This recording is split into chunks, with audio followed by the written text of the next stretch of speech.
check.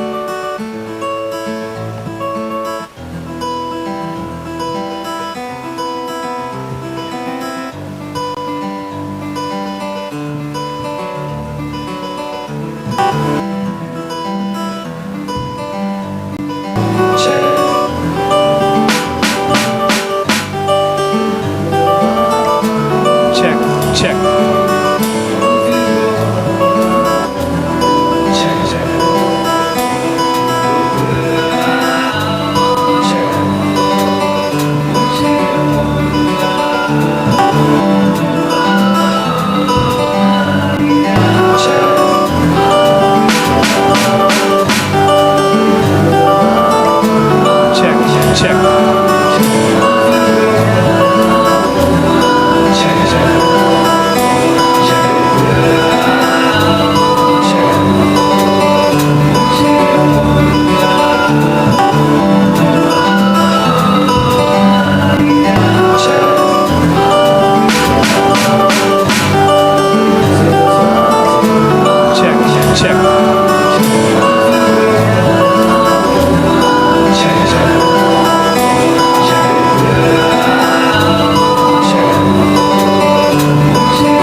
check.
your career.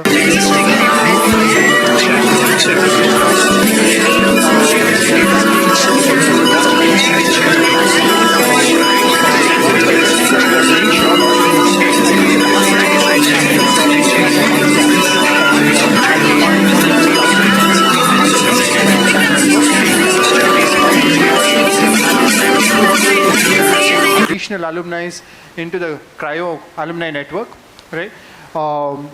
So a lot of them are also present here. So I saw probably 3 or 4 people who have attended the CAN 1.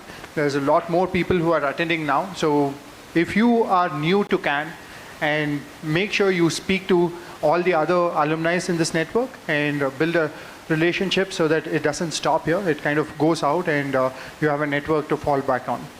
Right? There are a few of new beavers that we are welcoming into our CAN network. So here are some of the new beavers. Some of them are here as well. So out of the 400 people, there are a lot of people who have got placed into very good companies, and it moves from new age startups to services company to almost Fortune 500 companies. And one of the things that we wanted to do in the Cryo Alumni Network is to have industry people come in and also give that perspective of what's happening in the industry, how growth is, how you can look forward and plan your careers, right? And we are glad to welcome Vasant Vishwanathan, ex-director and global co-head of Citibank here. He's here with also Pradeep Srinivasan, principal architect at PhonePe. You should definitely hear what they are speaking about. Should happen over the next 1.5 hours. It will be very insightful.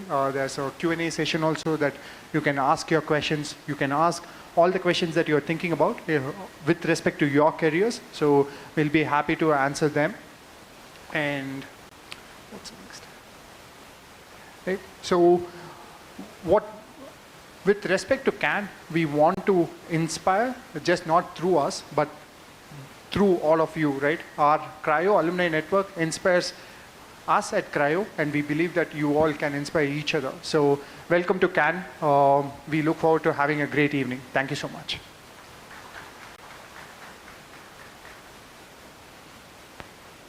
All right. The room is very gloomy, so we need to fix that, right? Yeah. Yeah, of course. I have something very interesting planned for them. You want to know what? All right. How many of you have played dumb charades? No one. It's the most common game on planet Earth. Come on, guys. Dumb charades. I don't believe you, but okay. So it's a very beloved game, and we thought we'll bring a twist to the game. All right? And we're calling it reverse dumb charades. Okay? So I've heard that engineers are a very curious bunch of people. As an engineer, what do you think? As an engineer myself, you are right, Rachel. We are extremely curious. Let me prove it to you, like from the activity. Okay, okay. Here's what. The reason why I said that is because it's a very curious game, and I want 5 curious people from the audience. 5 curious people. I'm sure we are a room of, I think now 50, 60 people. So I'm sure we can find 5 people. Chetan, this is your job. Go get me 5 people. Go on. Engineers are always good working. Okay.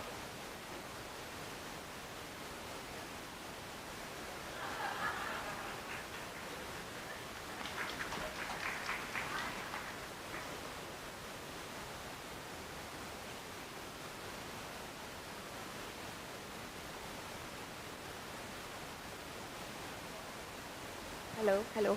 Yeah. Krishna, are you excited? What do you think the room is like? Sorry. I'm just the worst host, Kiran. sorry. I'm just the worst host. Kiran, I'm so sorry. I keep getting it changed, by the way. All right. So how excited are you? Can you introduce yourself? Hey folks, my name is Kiran Suresh. I lead the curriculum team at Cryo. Been with Cryo for about 4.5 years. Right, ever since we started offering our first courses. I've met a lot of you probably on your orientation, for some of you on some of your sprints, right? I do recognize some of the faces, so very excited to be here, very excited to see all of our knowledge banks share their knowledge as well. Awesome. We need 4 more people.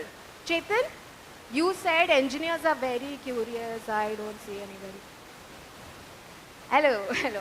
Can you introduce? Uh, yeah, hi. So, hey folks, my name is Om and I'm from Indore. I have recently graduated from Cryo.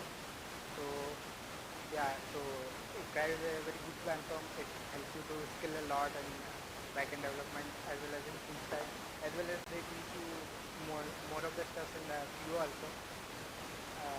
I am recently got placed in Get the PO as a, so yeah, this is a small introduction about me. Thank you so much. So who's joining them now?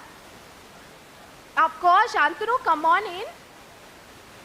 Shantanu, please, please. No, wait. The game is still. All right. Who do we have here? Shantanu, could you please introduce yourself? Yeah. Hi everyone.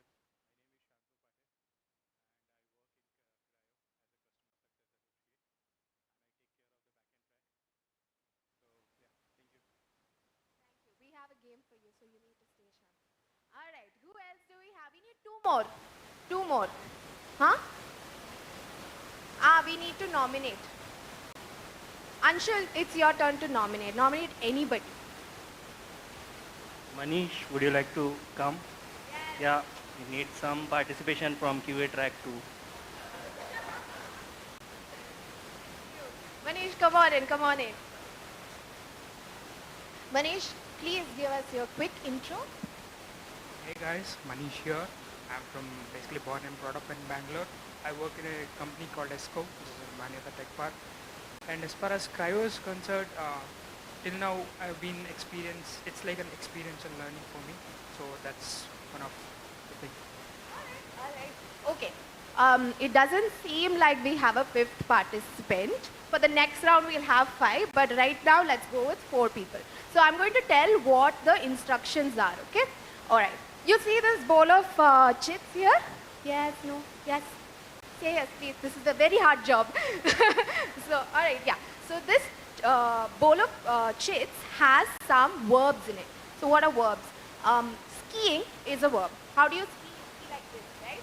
Yeah, I'm sorry about that. But that's how you ski, right? How do you roller skate? You roller skate like this, right? So that is what this has. We're playing something called as a reverse dumb charades. In dumb charades, the person who has the chips would act. But this time, I'm going to choose an instructor, right? And the instructor will tell the actor how to act. And the rest of you will have to figure out what the verb is. I know it seems complicated, but it's going to get really crazy out here. Wait for it. All right. So obviously I have to choose Kiran to be the instructor. Kiran, pick your chit. Round of applause, guys. Yeah. Okay, don't show me. You got it. All right. Now I'm going to choose a actor, okay? The actor is going to be...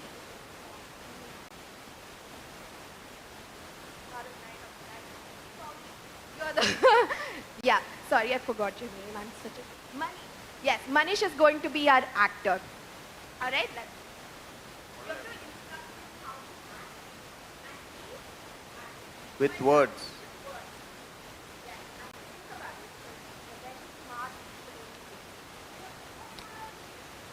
No, but me, so me just instructing him, from that the people will guess. Oh, these guys have to guess. Okay.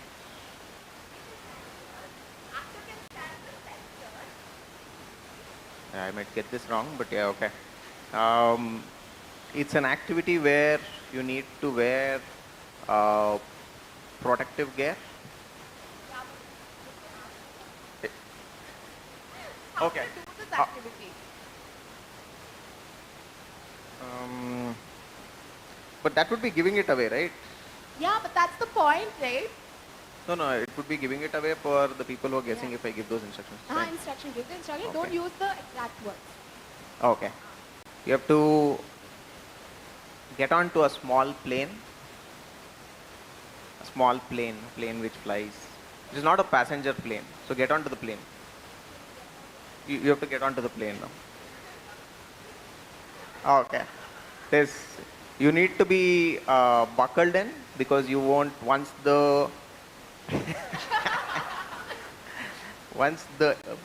it takes flight, you won't be in the plane for too long. So prepare for that.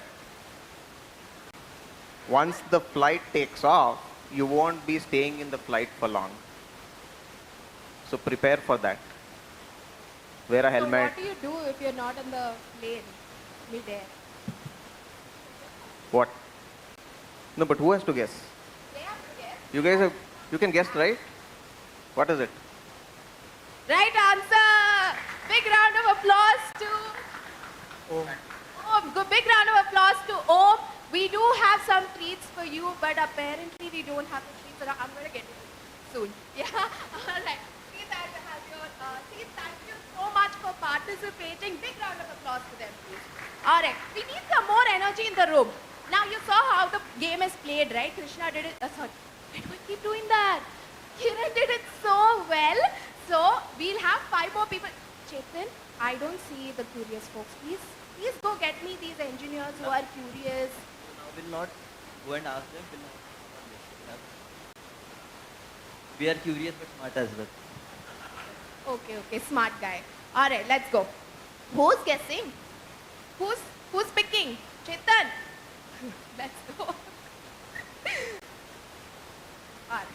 Okay. While he's doing that, I'm going to randomly pick, yeah? I'm going to randomly pick, and you guys are just going to come. Okay?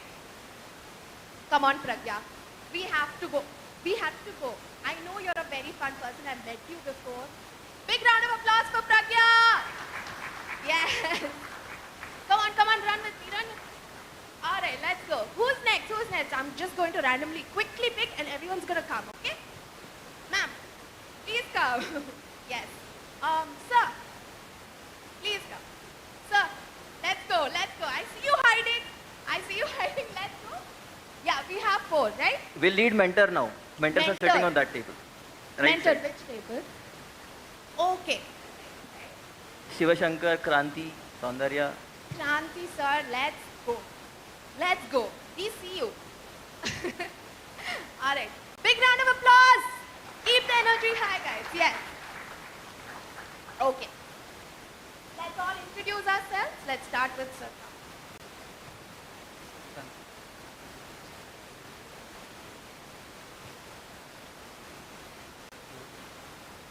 so myself, currently I'm a Technical lead at Paytm. Kranti. Yes. Hi everyone. Thanks to being us here. My name is Ashish and I work as a Naplan model builder. Naplan model builder. And yeah, I'm resident of Kyle. He's the current user actually. Ashish, right? Nice to meet you. Next. Hello all. I'm Gajanan. Currently I'm working in ITPL. And I'm in massage clinics. Yeah. Thank you all. Hello everybody, this is Patna and I'm a content developer at Spice. Hello, my name is Pujita and I'm student. Applause. Yes. Do you get like free tickets and all? Is that like to your friends, family? Huh? Yeah, 40% off. That's big. 40% off. International also. Okay, good. Awesome. All right. So, who are we going to pick as the instructor? Audience choice. Audience choice.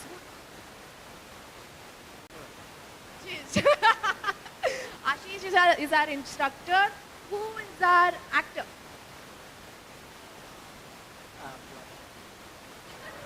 Kranti. Our mentor. Sorry. Mentor is our actor. You guys ready to be interpreters? All right. So, you get to choose. You don't show them.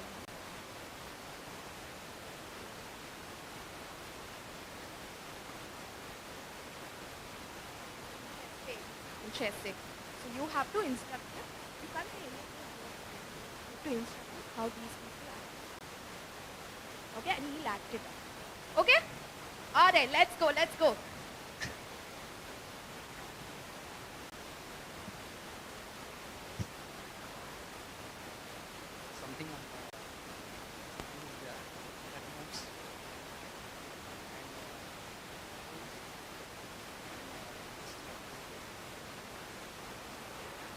just have to like, yeah, you have to run along with that, and it keeps on rolling. And then you can like, you just think about something that is rolling, and you run along with it. Again, if there is something running, and you are also running along with it. Yeah. Yeah. So, yeah, that is also rolling, and then you can control it with your legs, and you can like shoot. You can shoot also sometimes. Yeah. Good job, team. Good job, team. I'm so sorry you guys didn't get to interpret, right? All right, let's do one thing. Thank you, Ashish. Thank you, Kranti. Thank you for joining us. Big round of applause again. Now it's your turn to play. Yeah? Yes. Thank you. All right. Big round of applause for Kranti and Ashish. Pragya, I choose you as the instructor. Please come forward. Yeah. Answer. After. All right, pick it up. Good one. Yeah.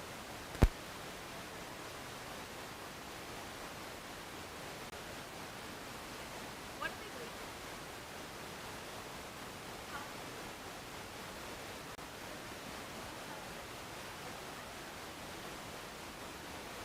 No, in the air. No, I mean, no. What circus in the air?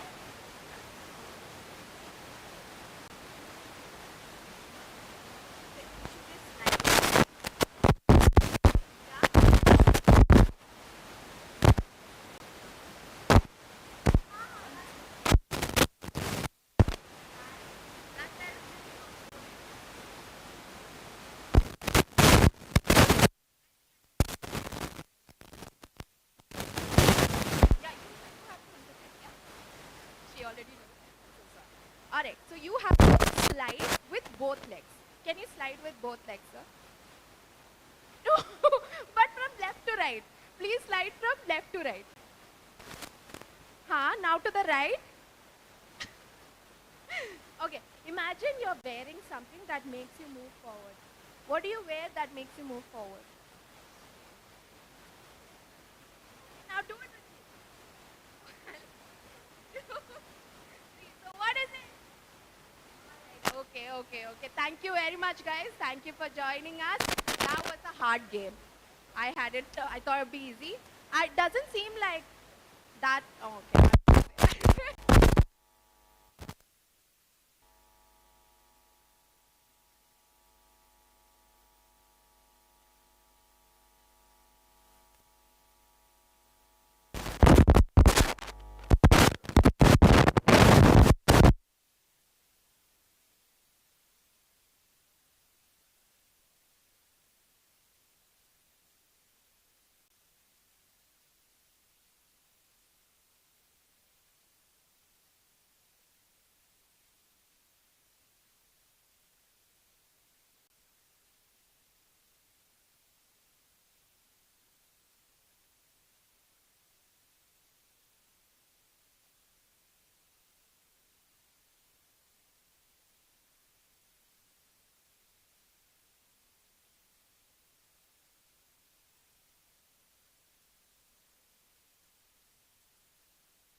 For the 8 to 15 lakh, about 50 to 1 opportunities.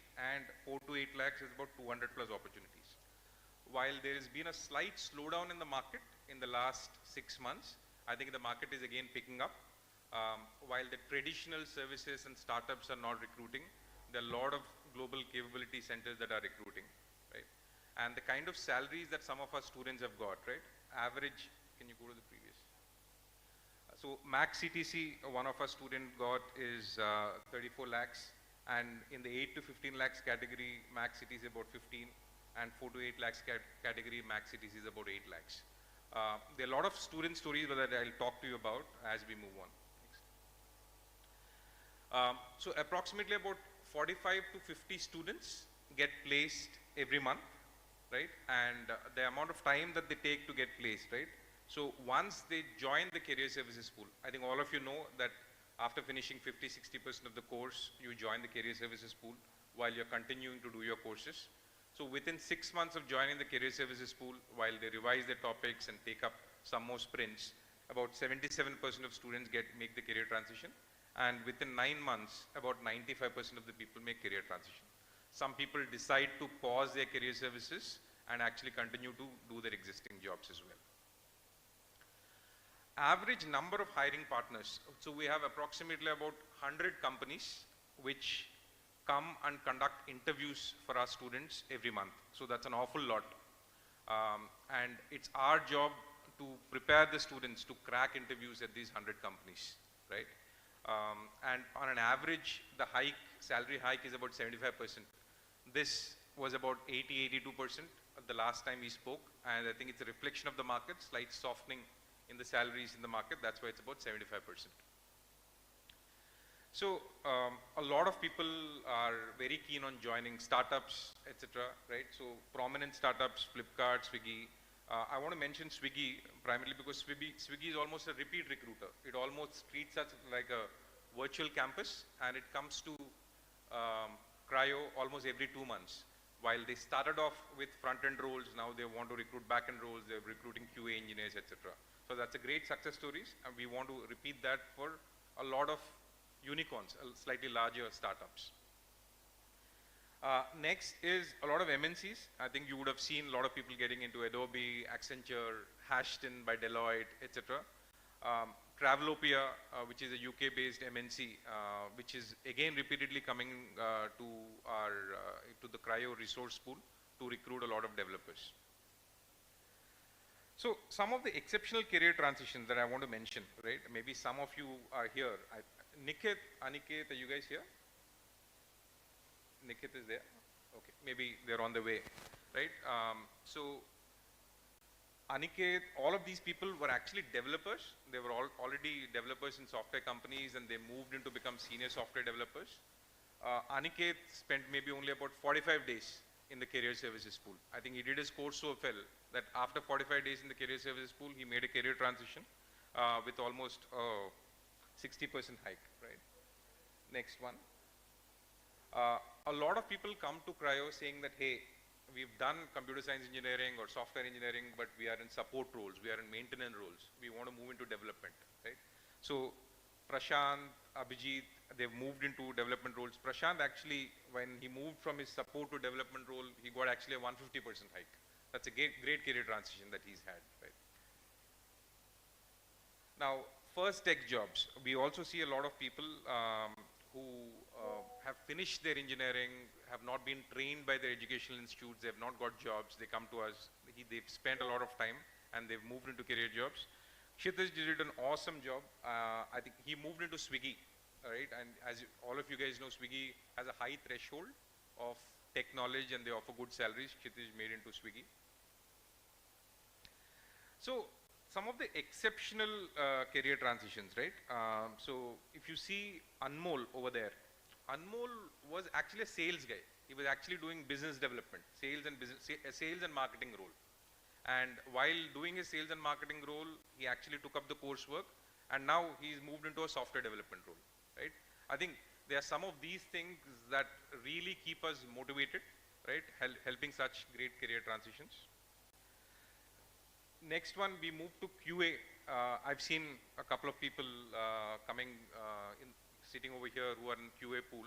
So from manual QA to QA automation. So we are seeing this significant change right now. So here Nishant, who was actually doing manual QA, he moved into QA automation and he got a 50% hike, right?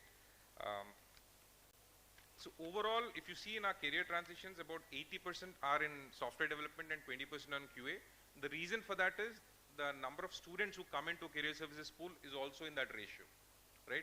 It's not, we have about, if you have a resource pool of about 300 students, almost 240 people are software development and 60 people are in QA automation.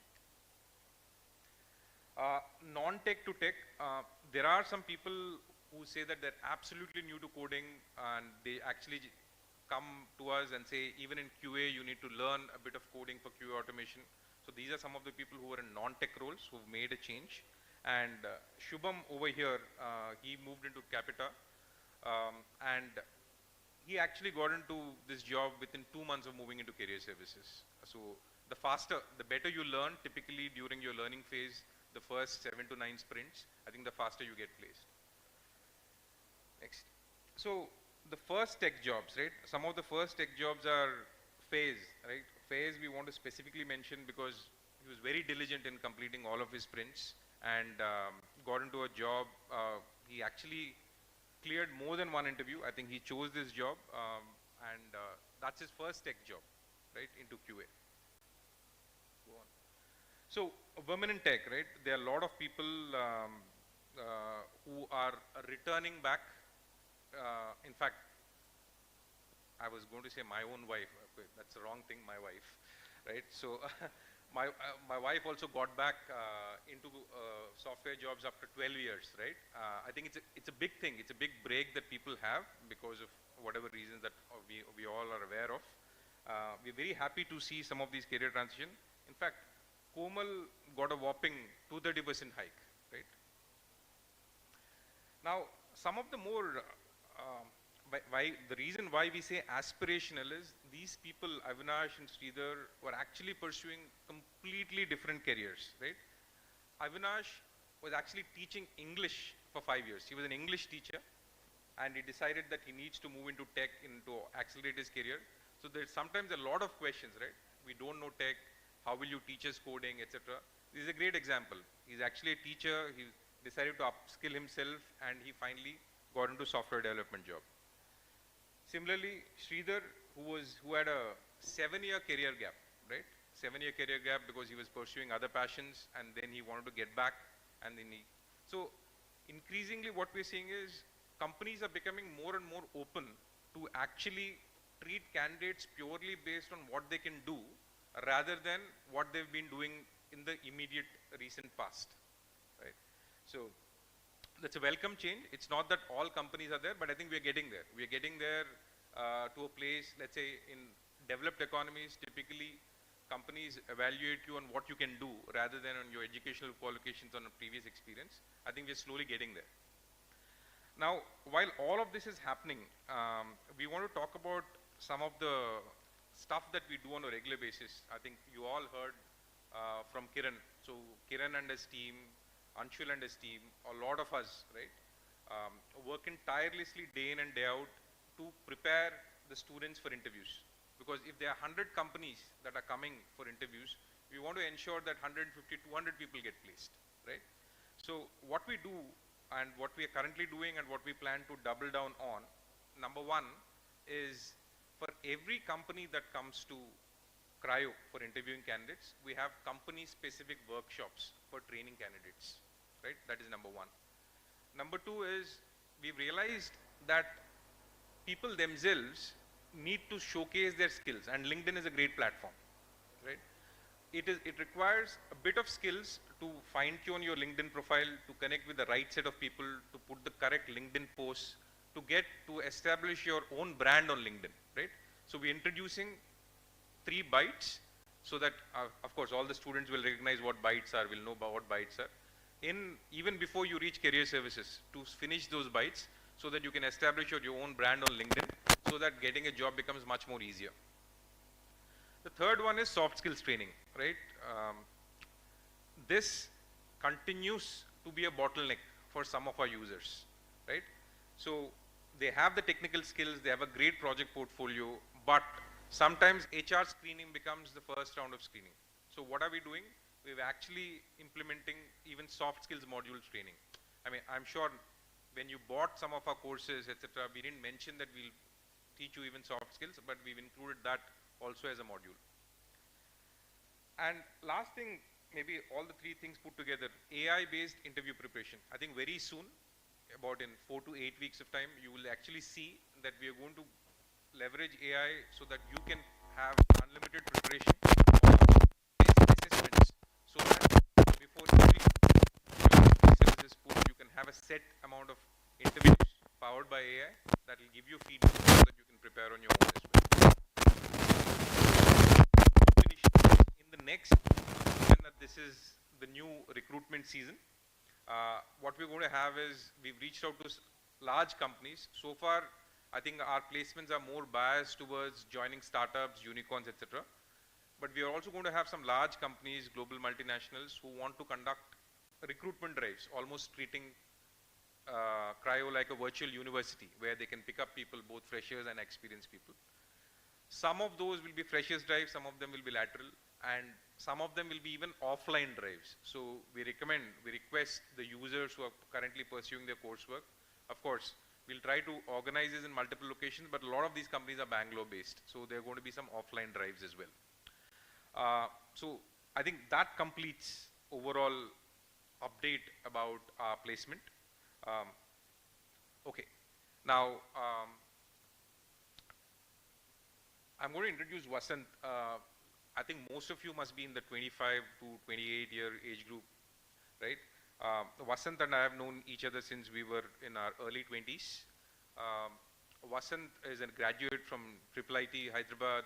Then he went on to do his MBA from one of the tier 1 institutes, XLRI, Jamshedpur. He actually had a health tech startup. We met each other when we were actually doing consulting, right? A lot of digital transformation for a number of companies. He had a health tech startup, and after that, and this was much before even Practo, I guess, during the same time as Practo, right? And after that, he actually led Accenture Ventures and Accenture Open Innovation, which basically nurtures number of startups. So he used to interact with a lot of startups, set up the startup ecosystem. And then he joined Citibank as the overall head of Fintech initiatives. A lot of large companies, what they realize is that there are a lot of startups that are disrupting the finance domain. So Citibank wanted to nurture a lot of fintech initiatives in-house. So Vasant led that. He started from Bangalore, moved to London, and he spent about 5 years over there leading all of their blockchain and AI initiatives in fintech, right? He'll talk to us about that. And now he's come back to India, and obviously he's exploring multiple areas in finance on starting something new, right? I welcome Vasant for the commencement address, and please ask him a lot of questions, right? And you could benefit a lot. Thank you.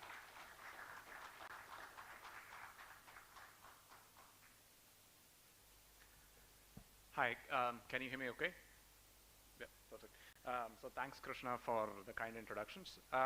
So as Krishna mentioned, again, I've a long 20-year odd career, and in that career, I've personally made a number of career transitions. Across a variety of roles. I started off sort of in a technology heavy role, moved into a business heavy role, consulting role, moved back into a technology role to run a startup. And then went into sort of a product development role, working with a lot of fintechs in building and launching new products. So personally, I've made a lot of career transitions myself. Right, so it's great to meet you all, as you're sort of going through this journey yourself. I'm here to sort of briefly talk about two things. One, how the financial market space is evolving, right, and how technology in the financial market space is changing.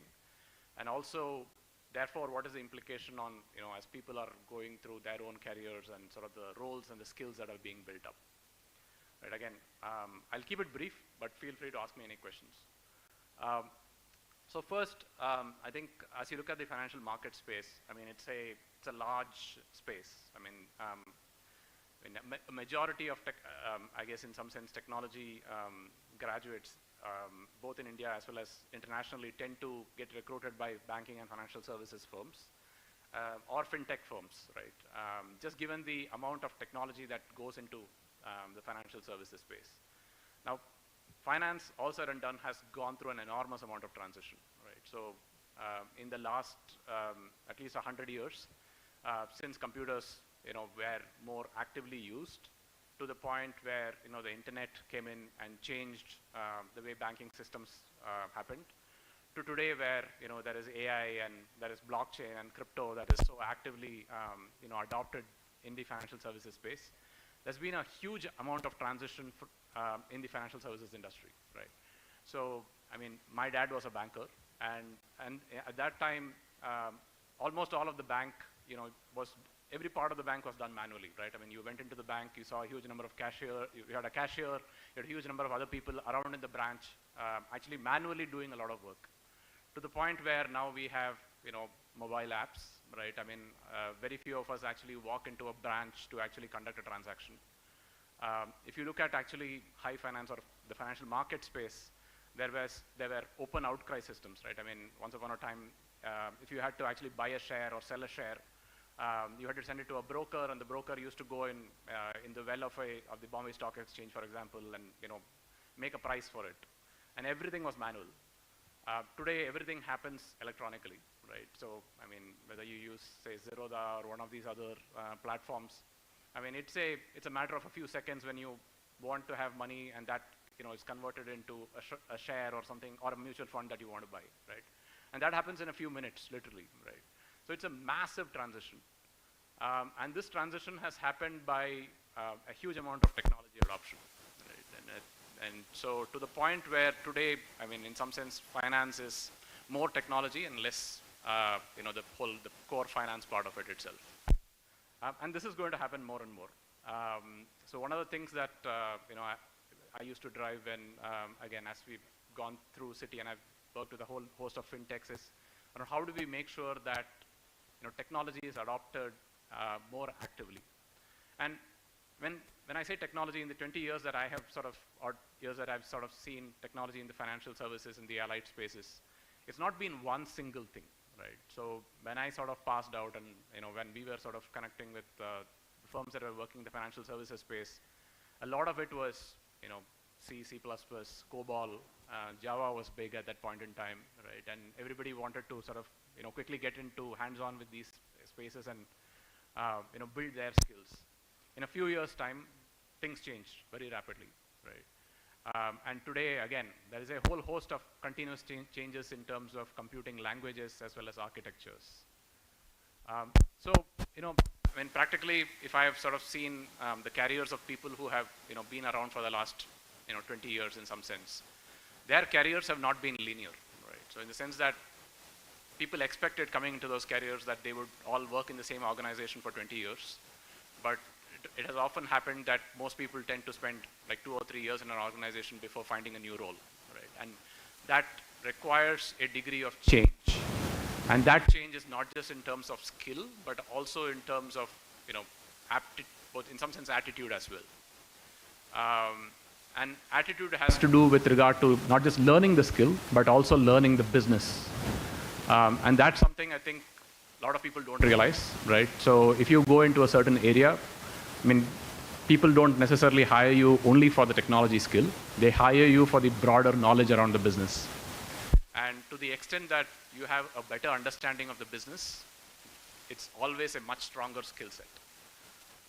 So, I mean, if there is anything that I can sort of, advise in some sense for folks who are sort of looking to make career transitions in this day and age, the one thing is, of course, to be agile and, keep learning newer skills as technology goes through a lot of change. But also the second thing is to, understand the business very fast. So as I have personally hired for a lot of my teams, both in technology, product, business roles, the things that I have and a lot of my peers have looked for has always been not just aptitude, but also attitude and understanding of the business, right? And how soon do you understand the business? How much do you understand in terms of how the business makes money, how it solves a problem for end clients, right? And what does that mean in terms of the skills that you need to bring to the sometimes we've hired people who are, not necessarily the best, coders or the architects, but those who sort of have a much stronger grasp of the business and how, it's solving a problem for the end client, right? And, where it makes money. So that's just my brief overview of the space. Again, financial services and broadly the fintech industry is going through an enormous amount of change. Now there is the nature of financial services in terms of crypto and in terms of stable coins, central bank digital currencies are actively coming in.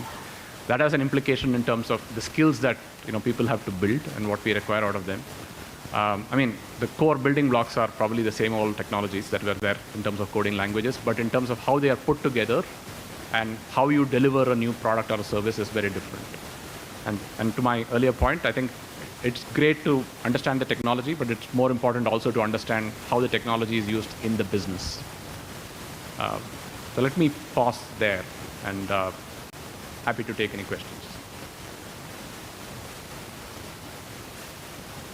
So before we take questions, I'm going to invite Mr. Krishna onto the stage. Yeah. Also, sir, could you please take the stage?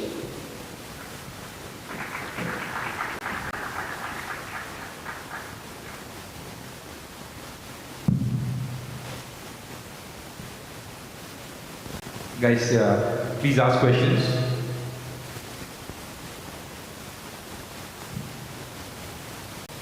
You can just raise your hand and we'll pass on the mic. I think over there. Chetan. Hi. So whenever you are working for a company, what I have observed is mindset is what matters to learn anything technical or to build something or go somewhere. So what is the mindset that you work with? Like looking only at product, looking at how the industry is working, or just what you want to achieve or have a goal in mind? So how do you go about it? Yeah. So if I sort of understand you correctly, I think what you're sort of trying to understand is, how do you look at a change in a space? Like given a job, how do you look at being better at it and how the industry changes as well as keeping up with things? Yeah, so I think there are two parts to it in my opinion, right? I think one part is being very good at your job and role, right? And trying to continuously optimize your own skill set, right? And that comes when you sort of tackle problems of tougher and tougher nature, right? So one of the things that I've seen folks who have really grown fast and is that they don't sort of stop once they've sort of been able to attain a certain level of skill in a certain area, but they tend to go after the next problem, right, or try to solve a bigger space around the same problem or the area itself, right? And they proactively show ownership, right? That's the other big thing, right? They show ownership and sort of an initiative in some sense in sort of solving the bigger problem. And usually when you go after tougher problems, you can't just solve it with the same skills, right? And particularly in larger organizations, one of the biggest challenges is it's not just about your area, but it's also about how somebody else who's working on a similar role somewhere nearby has to come together to solve the problem, right? So it's often multiple things have to come together to solve it, right? So if you have to launch a new product, it's not just about technology trying to launch the product, right? But it's in terms of user experience, it's in terms of the overall, maybe product teams that have their own, certain flows. There is a data team that is sort of looking at it. So you have to understand so many different facets of it. And so trying to solve tougher and tougher problems itself is a way to go.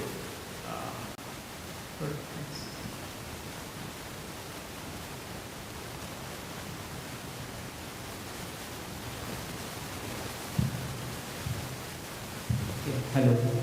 So what I found really interesting what you said was understanding the business and converting that to technology, right? So when I'm building a product, I talk to a couple of people, right? I talk to a couple of people, get their feedback, and build the product. My question is, will AI get there? Right now, AI can't do it, right? So will AI be able to understand the business and then eventually convert it into a product? will we reach that stage eventually? So I think that's a good question. I think given the current state of where AI is, right, a lot of it is actually dependent upon the data that is really available for it to make an inference. And to the extent that tomorrow we get to a state where it can make inferences about the problem space, maybe it can. Right? But I think honestly, given the current state of the tech, it's a long way away. And so that point, I think really where value that we bring to the table, and in some sense is really around therefore open spaces, right, where you don't have a lot of data, right, where things are still qualitative, where you have to make judgment calls, right, which cannot be programmatically. There, I think AI can really help is the fact that it can, it's almost this whole co-pilot or optimization, where it can help you sort of be your partner in terms of researching more information about a certain space, bringing it together in a properly organized manner, and organizing your own thought process about it. Particularly, I think it will become a It's just assistance.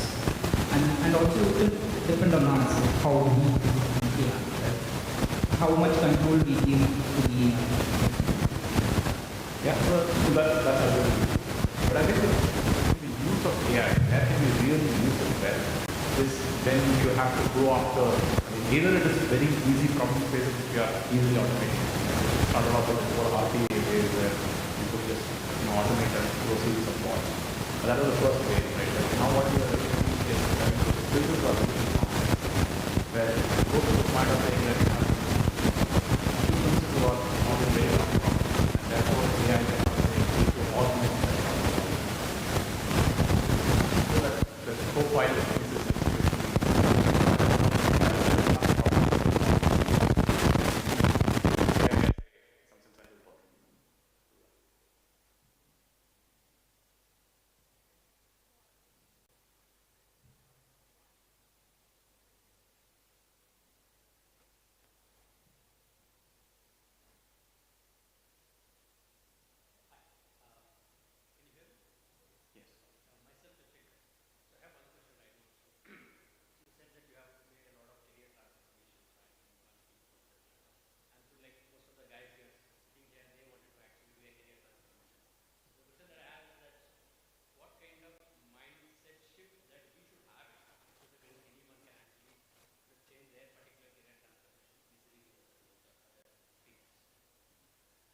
So I'll just talk about my experiences, right, and maybe from experiences of other people who I have closely interacted with. I think the first thing is to, I think, have a sense of where do you want to transition to, right? And once you've sort of, and that itself is a discovery process. I mean, it's not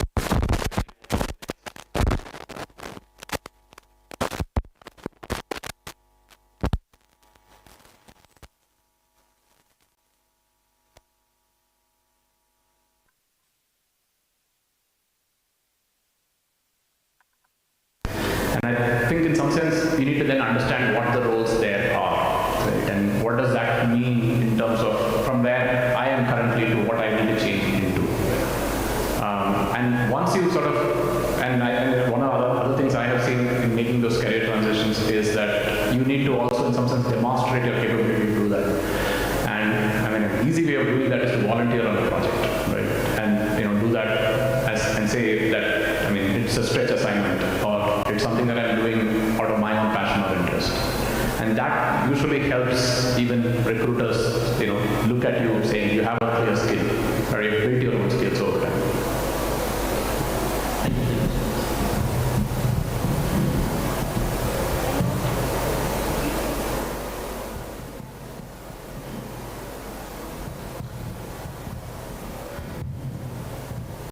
Hi. So, as we were talking about the career gaps in our,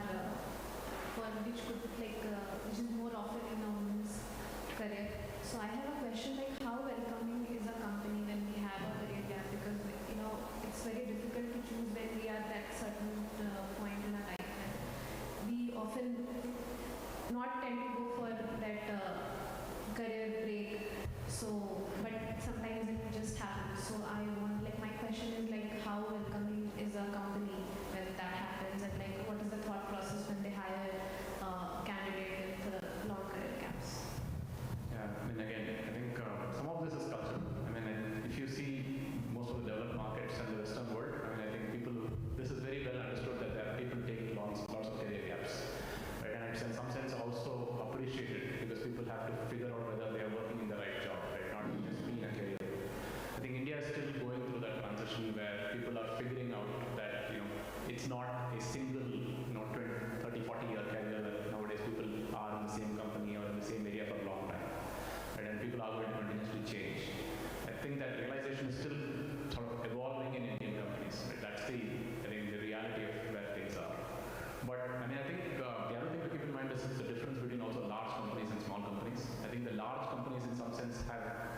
still in some sense that legacy mindset of thinking that there are linear careers.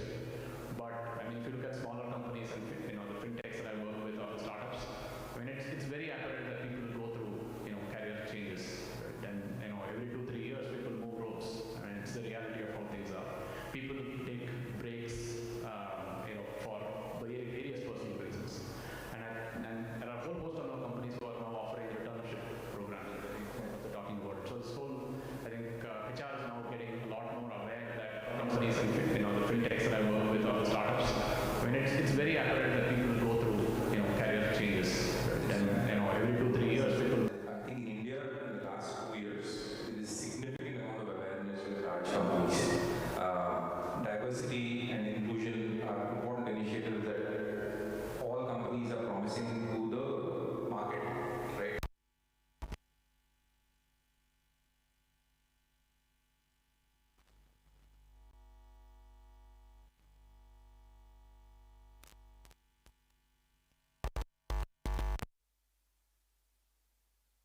To 30% to 50%, right? And they take a lot of these things into account even for promotion guidelines. I think this is the best time for women to get back to work, I would say.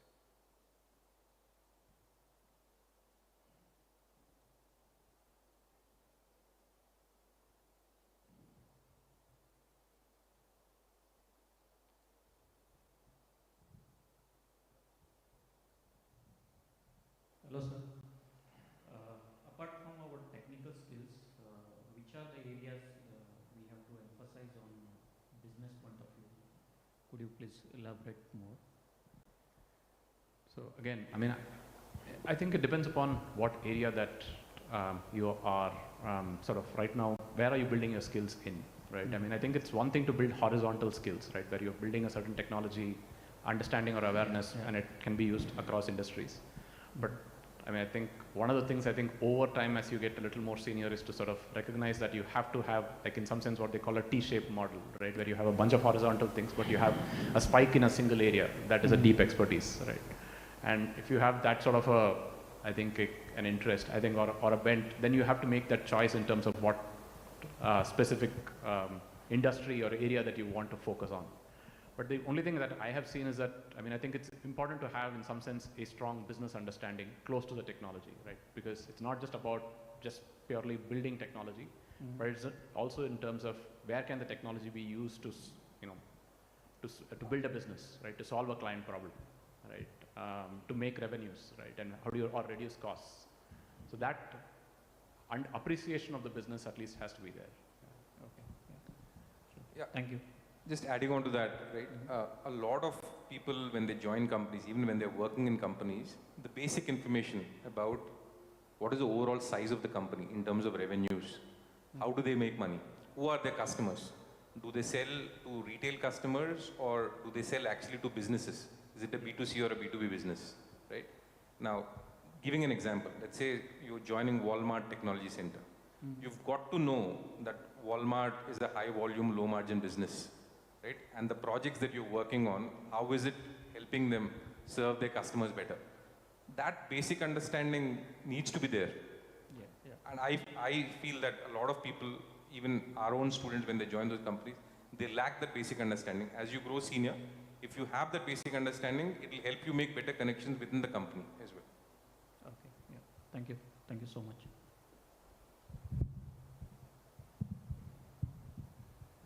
Hi sir, just I have some doubts regarding as we talked about lots of career transition, right? So before transitioning to some other job, we will reach some height in the current job, right? Suppose we are at a senior level. Now we have to have a career change that is completely new to us. That is where I'm standing as of now. So how well are we welcomed by the companies and how well are we paid by them? And that is the concern actually. I just wanted to know because I'm a little bit unaware of that part. Can you just elaborate on that? Can you repeat the last part? You said you want to make a career transition to something new. Yeah, but I'm in certain height as of now. Now I'm completely going to the new sector. Correct. Though I have the required skills and knowledge. Correct. But how well we are welcomed by them and how well, like, is there any variation in the package, how they are seeing or where are we reaching in the new company? Like, what will be the position? Or that's all. Sure. See, as I said, companies are increasingly open to people based on what they can demonstrate rather than what's written on their resume right now. That's a very fortunate part. I don't think this was the case 15 years ago. Right? Now, there are companies which respect what you've done previously, which is non-related, but they actually recognize that, okay, this guy has managed teams, this guy has managed customers, right? So they pay for that maturity as well. But there are those companies also which say that, hey, you are actually starting a new career and hence you need to maybe compromise on some aspects of the job like compensation. But the good news is there are good enough companies, a good number of companies, not all companies, good number of companies which recognize and will enable that career transition without compromising on your compensation. I know, specific to your case, given that you're still doing the course, happy to have a more one-on-one conversation later as well. Yeah? Yes. Sure.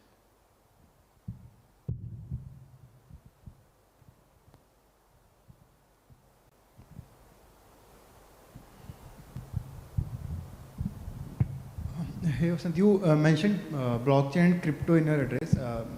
Well, my personal opinion is it's a solution looking for a problem. What do you think of it in the financial sector? Is it actually solving something, and does it have an actual future in a problem?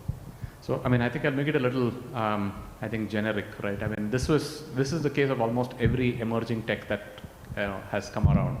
I mean, 5-6 years back, I was sort of assessing AI for a long while for City at some point in time. At that point in time, and it was prior to the time when all these foundational models, LLMs, and Gen AI had become big, and people are asking the same question, right, about AI, right? I mean, literally like 5-6 years back, right? And literally over 1 or 2 years' time, the view of AI has substantially changed, right? And this has been, I think if you take about 10 years before that, right, the same questions were raised about the internet, right? People were, literally laughing about the internet, right? That's about how it was, right? And so all of these emerging technologies tend to go through these waves where, there is a lot of hype, and then people question whether it has any value at all, and then, people find solutions or problems to it, and then it slowly starts getting adopted, right? So that hype cycle, in some sense, things like crypto and blockchain are also going through that hype cycle. It's going to take its time in terms of finding its use cases where it's valuable or not, right? But emerging tech is like that, right? There are lots of, you have to wait for it to play out.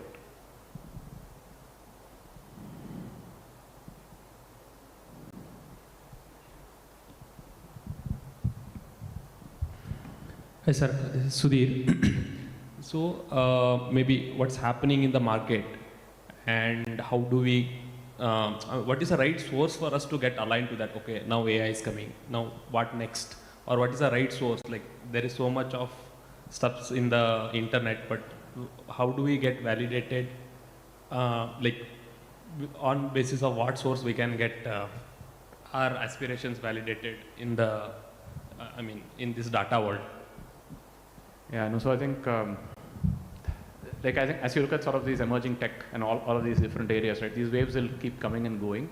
I think in some sense, the core requirements of a job don't change, right? Which is that, in terms of expectations, there is an expectation of aptitude, right? So you're expected to do your role very well. That's one. There is an expectation of, soft skills, right? In terms of you understanding or in terms of how you communicate and engage with your team and people around. Right? There is an expectation of business knowledge. Right? Those things are, I think, in some sense invariant, right? Irrespective of what technology comes and goes. Right? So, and then there is this whole expectation of you having to learn continuously. Right? So, as long as you are sort of building that mindset of doing all of this, it doesn't really matter what new technology comes and goes. Right? And a lot of it, in my personal opinion, is on personal interest, right? And a lot of it is just serendipitous. In the sense that sometimes you meet friends who work on a certain space and suddenly you realize, oh, this is a very interesting space. And like personally, I've gone through a lot of different passions, right? I came into the emerging tech and crypto space like by chance almost, right? And then I went down this rabbit hole of exploring it, and that's how I built a lot of my skills and careers in it as well, right? So I mean, things happen by chance, but at the same time, there is a lot of invariance in terms of saying that you have to become very good at your job. You have to build like your core skills separately. I don't know if that answers. One point is don't rely entirely on secondary research. When I say secondary research, it is you're reading up some stuff on the internet, etc. It is very important to have a network of peers and mentors. I think hopefully some of these circles will help you do that. Maybe some of the people that you are training from or some of your peers. It's important to understand if you're specifically asking, is it worth learning something to get into a better job, etc. I'm guessing you are pointing towards that. For that, please rely more on primary research, that is talking to actually people working in that field rather than reading about it in terms of job opportunities.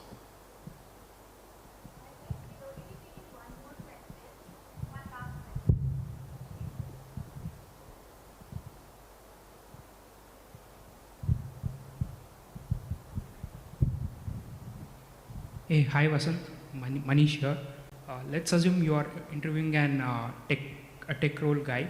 Do you expect the candidate to have the domain knowledge, or he just have to be good at tech? So, I mean, the honest thing is it depends upon the seniority that you're hiring for, right? So, I think the more junior you are, right, you are hiring for very specific skills to actually build the team. The more senior you become, right, the knowledge in some sense becomes more meta, right? So it becomes more generic and it's more around softer skills, right? Your ability to actually work with others, your ability to mentor others, your ability to build a team, which doesn't, get down to a very small or specific skill set, right? That is one path to it. The second thing that's happening in a lot of organizations is, of course, people are being senior technology experts, like individual contributors at senior architect levels, right? So you become, like for example, in the banking space, I mean, people become managing directors by just being a single expert in one single area, right? That is the other sort of path that tends to happen, right? So there is no one single solution, right, to that hiring, but ideally the more senior you are, or more time that you're spending in the space, you would want your knowledge not to be just on like what you do, but also a lot of things that are around it, right? So, like I said, how you engage with other people in the team, your understanding of the business, right? Some of that becomes more important in the hiring decision. Thanks.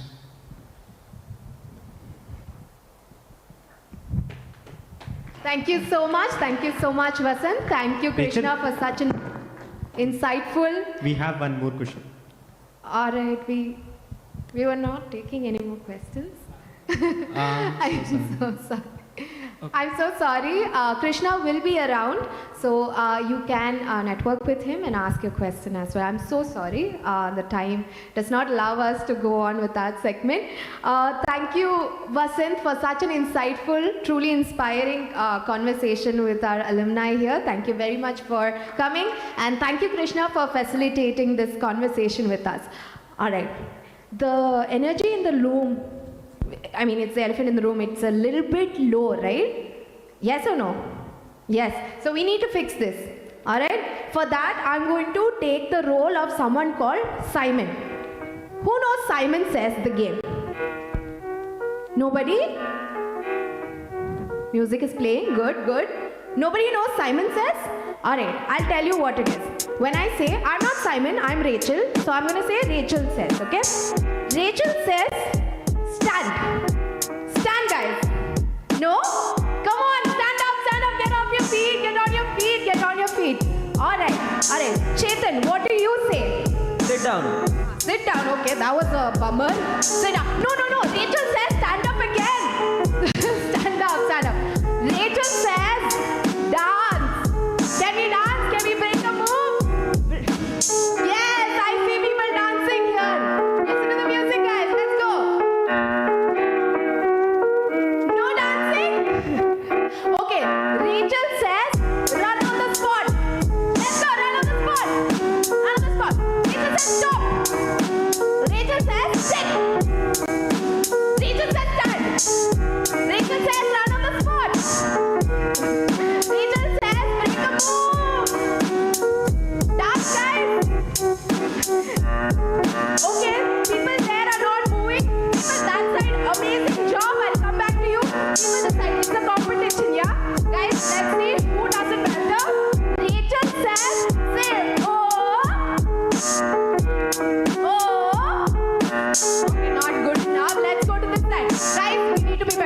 them. Rachel says, say, woo! We have so much more better, so let's do it. Rachel says, oh. Oh. Can you guys do a oh? Rachel says, move, everybody move. Move now, move now. Go to the left. Everyone go to the left. Everyone go to the right. Nobody wants to go to the right, go to the right. Rachel says, run on the spot. Rachel says, sit down. Alright, that was better. That was better.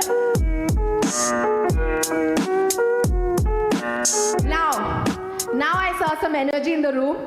Are everyone tired now? Are we tired? No? Should we do that again? Yeah? Should we do it again? No. Oh, okay, cool. You almost got me there. All right. Now, moving on. Next up, we have a very, very, very important and very essential event today, which is today it's all about CAN, it's about our alumni network. So we have a couple of alumni here with us to share their cryo experience. So let me invite Pragya Kushwaha from SpiceJet onto the stage to share her insights with us.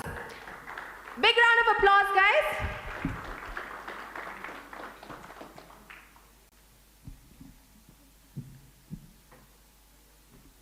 It's fine if I'll be here. You can have it here on stage. It's on. Yeah. Hello, everybody. So this is Pragya. I work at SpiceJet as a front-end developer. So it was during COVID time I was thinking of transitioning to IT field.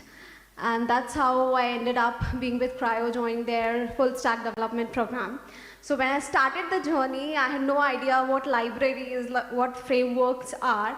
But thanks to mentors for the atmosphere they have provided us during the sessions, they would encourage us to ask as many questions as possible, be it a basic one or something big, but never hesitate to ask questions. So that was something that kept me moving. But as the course progressed, there were more core concepts such as promises, callbacks, and these were just giving me jitters. Like they were getting more complex. But again, thanks to the way the curriculum was structured, it has ample of exercises in form of quizzes, projects, assignments, which will help you kind of understand where you are lacking, plus also get your concepts better and then apply those learnings into the real world projects. So yes, that's how this assignment and the support, the well-structured curriculum and the team support helped me prepare for the industry, prepare for the job roles that I'm about to get into. And yes, I want to thank Cryo for building the curriculum in such a way that people with no knowledge can get a grip and become industry ready. And also the team, from sprint managers to mentors to TAs. And I also want to thank my mentors and the TAs. They would never get tired of solving our queries. They are ready to schedule extra sessions for us, and also they can get us on one-to-one call if we are not able to get through the problem. So yeah, so thank mentors and TAs, and again career services team for bearing up. So I was somebody who kept on rejecting the offers, but they would bear up with me, and they would so I'm really thankful to the career success team as well for bearing up with me for that. And thank you, Cryo, and I'll always root for your success. Thank you so much.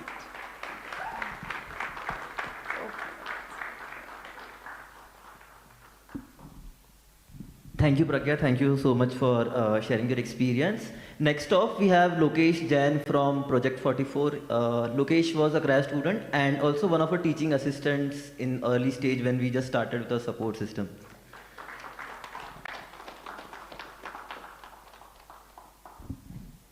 Hi everyone, I'm Lokesh Jain. I currently work at Project 44, and yeah, my journey started about coding when I joined my college and engineering college.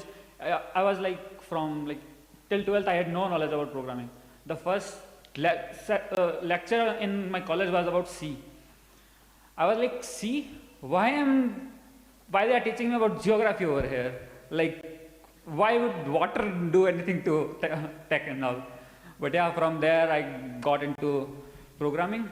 I got basically good friends, good network, who like taught me that, okay, let's do DSA, because if you want to get into good companies, you need to do DSA. And one of my friend's brother was into Google. And he like instilled into me, and then we were like only doing DSA. We were anti-projects. That anyone coming to me and saying that do dev, I would be baffled on him.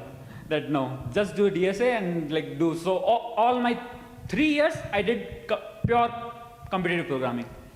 So this was my mistake, because after that the companies which were coming, the DSA part was getting cleared.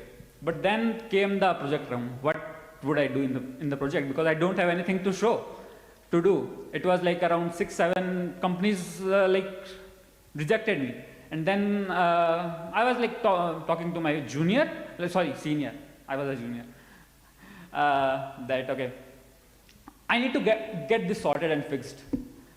Then he suggested me that he did some summer of doing thing from Cryo. That okay, you can also try this course which is like going on now. They have just immediately like started a new course. So yeah, from there I got into Cryo. There were sessions around stuff which helped me to know about APIs and stuff. Why I like really remember about the API thing, because Kiran I guess took the API design course, which like helped me in the interviews. So yeah, from there it like worked well. I got into Jaspe, a good 3 years over there. From intern to I become a tech lead, hired a whole team and like mentored them around to like build a whole new product. From there, like currently I'm at Project 44 and doing the stuff. So yeah, Cryo has helped me a lot in like getting into dev and yeah, getting the things done right. Cool.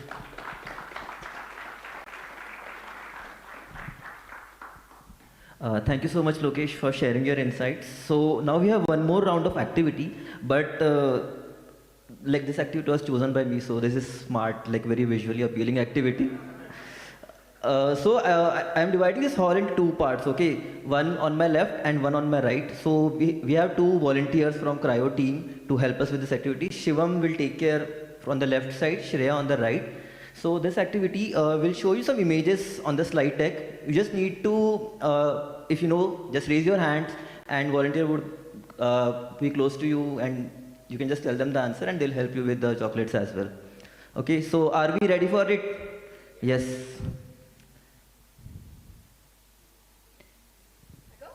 Yes. All right. You could hear me in the end without the mic, na? Yeah. Wow. All right. Okay. Okay. This is a very I get it. Everyone knows the first one because obviously it's easy. All right. So it's a pretty simple game. It's just a guess who. We'll either have a childhood picture or we'll have a part of their face hidden. So based on that, we'll have to find out who the person is. Now, no group answers, only raising hands, okay? Otherwise, we won't be able to find out which side is the winner. All right. First question, let me see a show of hands. Okay, we have a few. First, we'll go with this lady over here. Ma'am, please introduce yourself. I am Nabanita. Nabanita, can you tell her who do you think this is? Don't change the slide yet. All right. I think this is Steve Jobs. Okay, she thinks it is Steve Jobs. Anybody else thinks it's someone else? Okay, he thinks it's somebody else. Let's go, let's see. Who do you think it is? Ronaldo. Very good. Nice. Ronaldo, okay. All right, good one. At least you stand out, sir. You're different. Let's go. Anybody else has a different opinion? Who do you think this is? No changes? Okay, so the winner is Nabanita. Yay! Yes. So team right for me wins for this point. All right, next slide. This is very easy, folks. Very easy. Which side is it? Okay, I see more hands there. So can we go there? Yes. I'm coming. All right. Sir, please introduce yourself. I'm Lokesh. I guess it's Elon Musk. He thinks it's Elon Musk. When was the last time you saw him smile like that? Right? But okay. Anybody else? Different opinions? Okay. Sir, introduce yourself. Kuldeep. This is Mark Zuckerberg, I think. Mark Zuckerberg. Again, I've never seen him smile. We call him the lizard boy, right? Doesn't seem like it, but okay. We have one Mark Zuckerberg and one Elon Musk. Any guesses on this side? Nothing? Anything? Yes, we have one. Yeah, my name is Yogesh. I think it's Elon Musk. Elon Musk again, but he said it first, so if it is correct, they might get the point. All right. Let's see. Now, everyone answer together. Who do you think this is? Okay, everyone thinks it's Elon Musk. Let's see. Huh? It's Elon Musk. Great round. Oh my God. Big round of applause for team left side. All right. Next question. Show of hands only. Okay, I saw them raise first, so I'm going to go there. I saw sir over here in brown t-shirt. Hi, my name is Asad. I think it's Bill Gates. It's Bill Gates. Nice one. Okay. Any other guesses? Oh. Sir, what is your name? Ayush Agarwal thinks Bill Gates. Bill Gates. Okay, there's another one there. I have to go to that side as well. Do you have a different answer? Huh? Mark Zuckerberg. No, you said something else. Lizard boy. He's a lizard boy. He thinks it's the lizard boy. Let's go to this side. Any other answers? No answers. Any answers? Bill Gates. Your name, sir? Shreyas. Shreyas thinks it's Bill Gates. Now, can everybody shout what your answers are? Okay. So this side thinks it's Bill Gates. One person here thinks it's Lizard Boy. Let's see who it is. It's Mark Zuckerberg. It's the founder of Facebook himself. Mark Zuckerberg. One more point to team right side. All right, next one. This one I think is pretty easy. Let's see. Okay, I see them here. See one person here. So your name? Naveen. Naveen. From which company do you work in? Inspire Solutions. Inspire Solutions. Who do you think this is? Sundar Pichai.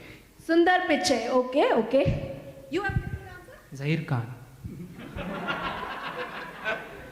Zahir Khan. Okay. Nice one. Your name, sir? Manish. Manish thinks it's Zahir Khan. You can do with that information as you would. Anybody else? Any other answers? Subir Datta, you're here. My long-time friend. Please tell me. I think Sundar Pichai. Sundar Pichai. Subir also thinks it's Sundar Pichai.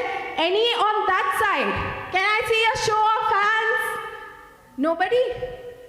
Same. Okay. All right. Ma'am. Sneha. Sundar Pichai. Sundar Pichai. Awesome. All right. Let's see who it is. It's Sundar Pichai. All right. Big round of applause for the winner. Who said it first? One gentleman said it first. Yes. Sir, your name again? Naveen. Naveen gets a chocolate. Congratulations, Naveen. Okay. Now we're going into the hard territory. Let's see if you get this one. Guess who? I'm telling you, no one's going to get this.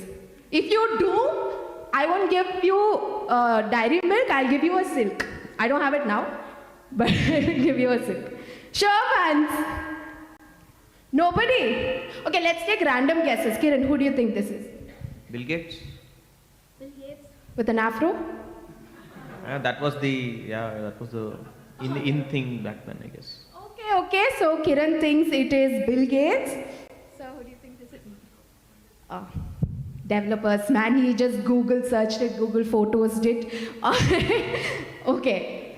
I think it is Jeff Bezos. Jeff Bezos with that much hair, what happened to him? Hair fall, just male pattern baldness, I guess. Yes. Tim Cook. Tim Cook. Okay. You might have something there. Me, my first guess was Elvis. Elvis Presley. I don't think we both know the same Elvis Presley. That is not Elvis Presley. All right. Very, very creative answers though. Anybody else? Any other guesses? Okay, we have another guess. I guess Steve Jobs. Steve Jobs. Okay, again, male pattern baldness has happened. Anybody else on this side? Krishna, who do you think? Pawnesh. Bhavnesh, do we have Bhavnesh in this room? Bhavnesh, please stand up for everyone to see. The real Slim Shady, please stand up. All right. It clearly is not Bhavnesh. Let's see who. Okay, we have our speaker here. Shane Watson. Shane Watson. Hey, that actually kind of, you can see some resemblance. All right. Let's see who the winner is. Tim Cook. We had a very, very smart winner. Sir, here's your treat. Yes. Let's go to the next one. Hard. No one's gonna get it. I bet money, man. No. Okay. You're not gonna get it. Sure. Bhavish Agrawal. Shit. Okay. Anyways, let's move on to the side. All right. Anybody else? Any other guesses? Ambani. Ambani. Which one? Mukesh. Mukesh Ambani. Okay. Here's another one. Bhavish Agrawal. Again, another Bhavish. Sanjeev Padhi. Sanjeev Padhi. Padhi. Oh, so he thinks it's Bhavish Agarwal. Any other guesses? Okay, there's another one. Oh my God, today's cardio is done. I'm not working out again. Arijit Singh. Arjit Singh. Arijit Singh, sorry. Okay. Yeah, if it's right, you have to sing. All right, cool. So, let's see who it is. If it is Arjit Singh, left wins. If it is Bhavish Agarwal, left wins. Well, you guys don't win anything. Okay, let's see. It's Bhavish Agarwal. Good job. And here's your treat. Let's go, next one. Good luck. This time, really good luck. No group answers. Surya, use your hands, no. I don't know. Steve Wozniak. Steve Wozniak. All right, I think, okay, good guess. Steve Wozniak. Any other guesses? No, you don't get to. You are done. Any other guesses? Who do you think this is? Now? Just take a wild guess. No. Wild one. Anyone, any white person. No? Okay, cool. All right. Sure. Anyone over here? Ma'am? I remember seeing you last can. So, your name No, is? okay. Sweta. Shweta. Can you guess who this is? No idea. Guess anywhere. No? All right. So, no guesses except Steve Wozniak. Okay, we have one here. Sam Altman. Sam Altman. I think the picture is very old for Sam Altman. Might be possible. Your name, sir? Zach. Zach thinks it's Sam Altman. Let me tell you something. None of it is right. So we'll take few more guesses. Any guesses? Yes, we have one here. This could be Jeff Bezos. Jeff Bezos. Okay. All right. Any other? Yes, I see one person there. Yes, 1 second. It takes time to run. Your name? Ayush, this is Alan Turing. Alan Turing. I don't think there were pictures available when he was that young. I think there was like one picture of Alan Turing available all over the internet. So I don't know. Could be. I could be wrong. The baby from Baby's Day Out. Good one. Could be. Any other guesses here? No? Any other guesses? Here, there. You think it's? Elon Musk. Elon Musk. You think it's? Mr. Marshall Mathers. No, not at all. Okay, last two. If it is correct, I'm going to tell you then and there. That means none of you are correct. I think it might be Bill Gates. Correct answer. That is Bill Gates. See, I told you it was hard. And now we have reached the end of this game. I think clearly side right wins. Woo! Let's go. Big round of applause. Come on, guys. Be good sports people. Yeah. Good one. All right, moving on. Okay. All right, that was fun. However, we are moving into some very serious territory right now. By that I mean, we are introducing a very new series for CAN, and we're calling it CAN Talk. So I know we're calling CAN for everything. We first created Candid Talk. I don't know how many of you have attended Candid Talk. It was online, but this series is going to be called CAN Talk. So CAN Talk is a unique segment where we invite distinguished professionals from the tech industry who have made significant strides in their careers, right? The goal of CAN Talk is to give the community a sense of direction and to show and to highlight the myriad of opportunities that lie ahead in their careers, right? All right, to present the first ever CAN Talk, let me invite onto the stage Mr. Pradeep Srinivasan. Pradeep has over 17 years of working experience in the field of software development, having been one of the early employees of Flipkart.com. He rose up the ranks to become the principal architect of Flipkart. Now a principal architect at PhonePe. Pradeep's journey is a testament to the power of continuous learning and adaptability in the tech industry. So a lot to learn from Pradeep today. So without any further ado, let me invite Mr. Pradeep Srinivasan onto the stage to deliver the CAN Talk. You'll do that?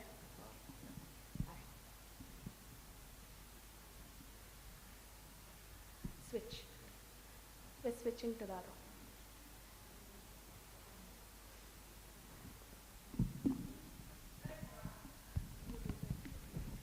Hi everyone, good evening. And the title is Key Aspects of, can you go back to it? Key Aspects of Building Software, but it won't be too technical, so bear with me for some time, which I'll just run it through fairly short. So essentially with respect to Creo, before Creo was started, I've connected with the founders who started the Creo and what was the journey behind when they aspired to create what it is about, right? It actually became a reality and quite some time back, and the kind of numbers that were seen in the slides, right? It's definitely a testimony, and good to see all those folks benefit from Creo and build their careers from where you want to really get to.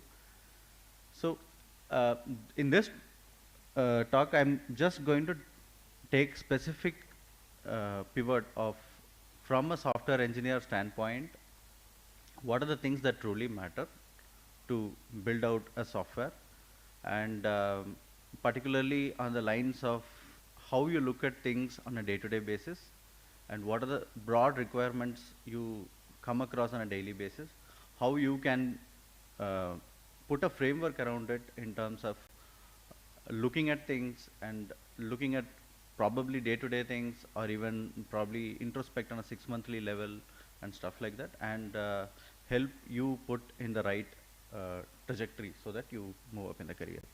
So that's what I'm going to talk about, not going to be too technical in nature. So yeah, please.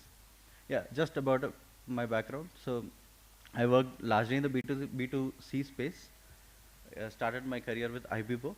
There were some innovative products that we were building, and pretty much many of them are not existing anymore except for a very few of them. And started with Flipkart in a fairly early stage, and with a team of 15 members. And developed a bunch of key platforms like card, checkout, auto management, and ventured into fintech for Flipkart with the Access co-branded card that you see, and buy now pay later, and a bunch of other products. Then I switched to CoinSwitch, which is essentially into the crypto space, but largely again a B2C company.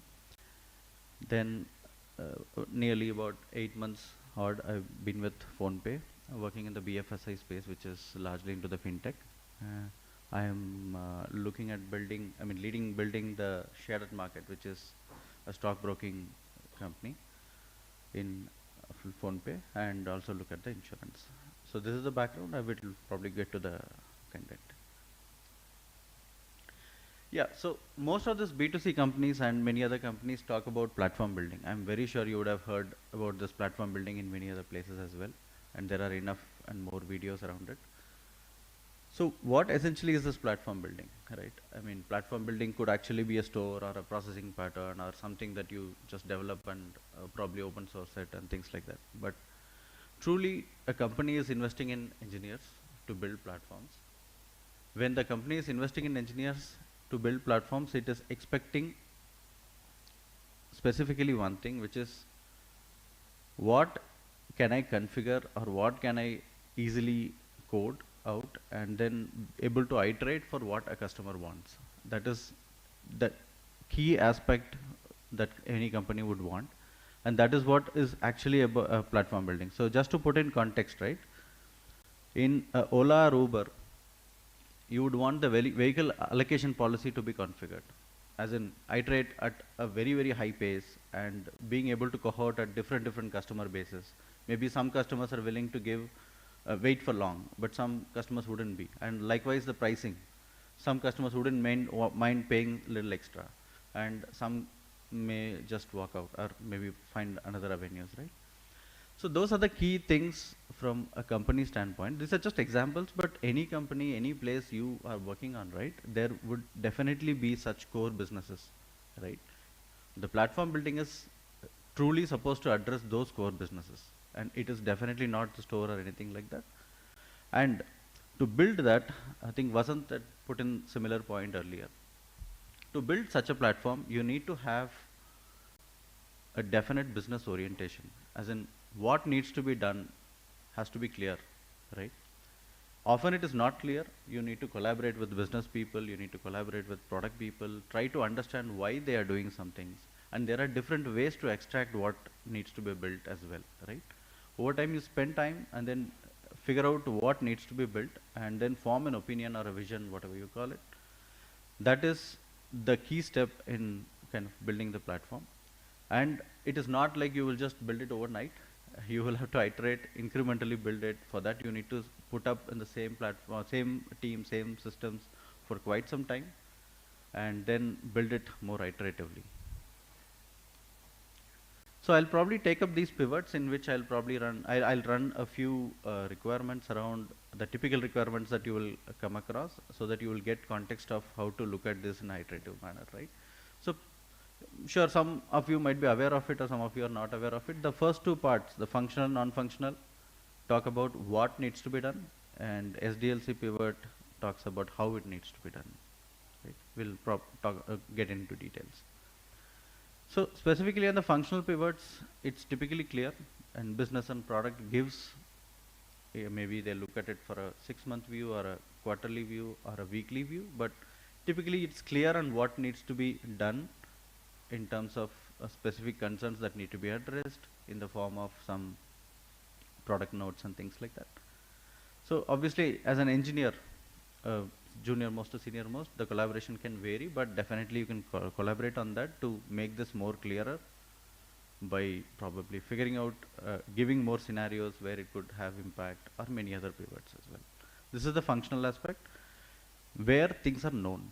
The aspect of non-functional aspect is around, it is often not told, as in you need to consider that, you cannot escape from that. It is a practical concern that you should worry about, but often not known. Things like failures. When you connect to a service, it would fail. More often not, there will be performance implications. And there are many other security implications and a bunch of things like that. They are typically not told, but then you need to think about it proactively so that you can design for it and future-proof your design in a way that the changing dimensions and what concerns when things are thrown at you, you are well expecting that and probably design it and prepare yourself better. SDLC, like I said, it's about how you do things, right? So it is actually a crucial piece because often as a developer, you are the key resource for the company, and that is true for the entire hierarchy of the developer, be it an architect to a junior most developer. It is not just on the money that is spent, it is the time opportunity cost that is out there where the time is invested, the company is investing time in you, right? So here it is, we need to look at things in a more efficient manner and not cause a lot of issues as in so that you don't have to iterate again and again, and even build out things that helps you address things that are on a mundane basis, on a daily basis you keep getting, right? So yeah, so we'll probably get into details of that, and these are the three pivots. I'll take a few requirements, very broad requirements, and run you through in terms of what will help you get better. I mean, in terms of your thought process around these aspects. Yeah. So first is about predictability, right? So I mean, probably in college times, even I have done that. You just write a code and then throw it over the wall and then expect it to work, or probably don't test it as well, right? It definitely won't help in a professional world, right? So it has to work as defined. It should work, and from a functionality standpoint, just there are key aspects around system being fairly accurate, right? How often I'm sure some mature companies do that. How often you've seen that pretty much all your entities that you deal with are working as expected with probably a state machine, and there is a terminal state defined. It goes in a predictable time window to the terminal state and things like that. And more often you also need to put a governance in a form of a reconciliation scripts or a system or things like that, and verify that it has reached there. So this is just a first step of it, right? Most of the financial systems, e-commerce, many other systems, most systems would have a state pattern so that it just moves forward in a more understandable way. While doing so, you need to have a fair bit of accuracy around it, in the sense you will incur some errors. It could even be a null pointer fatal error, or it could be any other error that probably functionality wise it was not thought through of. So for all these things, predictability around system need to be looked at from the perspective of it has to be surfaced all the way from the bottommost layer to the user flow, and then ensure that there is enough handling done, as in you could fail, but users should be made aware in a reasonable way. And likewise, there are top level boundaries that you can set in any system that will help you identify the breakages and iteratively go about it, just purely from a functionality standpoint, right? Going into the next pivot of non-functionality, things should work to a level that is set, as in it could be a scale, it could be a performance. You set a hard timeout of 5 seconds or 2 seconds, whatever that may be. But there shouldn't be any spike beyond that, and you keep a very, very strict view around it. Will help you understand what problems that you are unaware of, right? That will help you from putting things at the framework level and and future-proofing the designs as well, so that whatever the predictability aspect that you need to get from the system, you get out of it. It could be in the form of a scale. You probably would have designed it for a certain scale, and what if it is being abused? You would have no view around it unless you have some metric and some protection around it. First is putting an observability, then obviously is putting some kind of a proactive guardrail around it.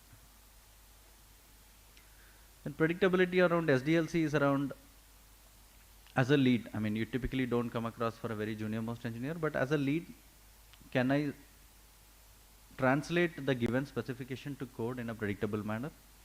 And can I deliver it in a fair bit of accuracy in terms of timeline and things like that? And like I said, you don't throw it on the wall. You have to write sufficient tests to ensure that what you give is working as predictable in a predictable manner. And obviously you can put up some frameworks around it as you mature and as a senior, right? A lot of frameworks to help guardrail this from the junior developers as well. As in, you often there are some companies ask this question, right? If some mistake is made, it's not just the fault of the mistake, the person who's made the mistake, but there were process and frameworks which are flawed, which led to a person being able to make a mistake. So ability to correct through framework is very important as well in that aspect. Right. Next aspect is on the around the extensibility, right? This is fairly known and everybody must be familiar with it. I mean, we start from the base class, derived classes and things like that. That's a typical extensibility that you look at it. Essentially, the extensibility is around able to do similar things with fair bit of ease, right? So from a functionality standpoint, like Uber wants to venture into a Dunzo-like service, which it has done, right? So how easy is it to extend the systems? And how easy is it to loosely couple a collection flow in a fintech lending system to maybe a credit card or something that is like completely unaware of, I mean, context is completely unaware of, right? So essentially here it is about being able to loosely couple the systems and look at it in isolation and just couple them in a way that it just works.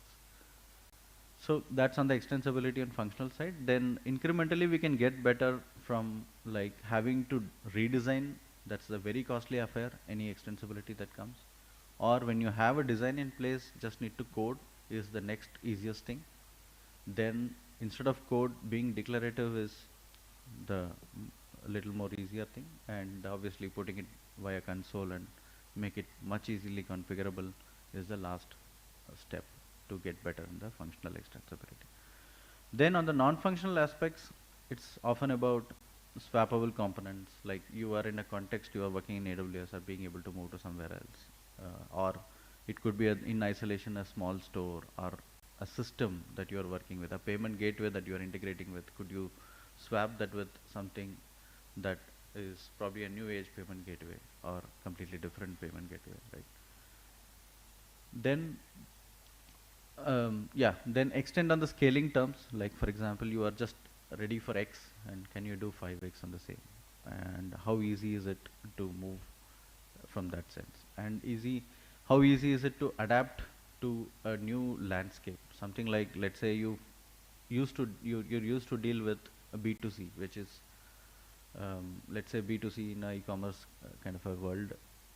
The user would place a few orders in a week, a single digit number of orders in a week in a typical scenario, as against a B2B where you would typically run into hundreds and thousands of orders in a single day as well. How easy is it to adapt to that? What are the challenges, technical challenges that you face?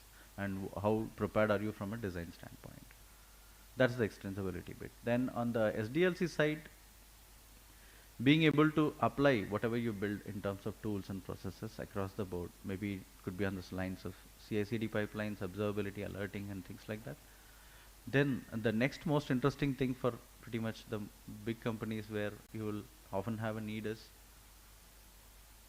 there will be need to deploy people, as in when I particularly use the word deploy so that you understand why that's important, right? Deploy people in specific teams and get going without much of a hurdle, right?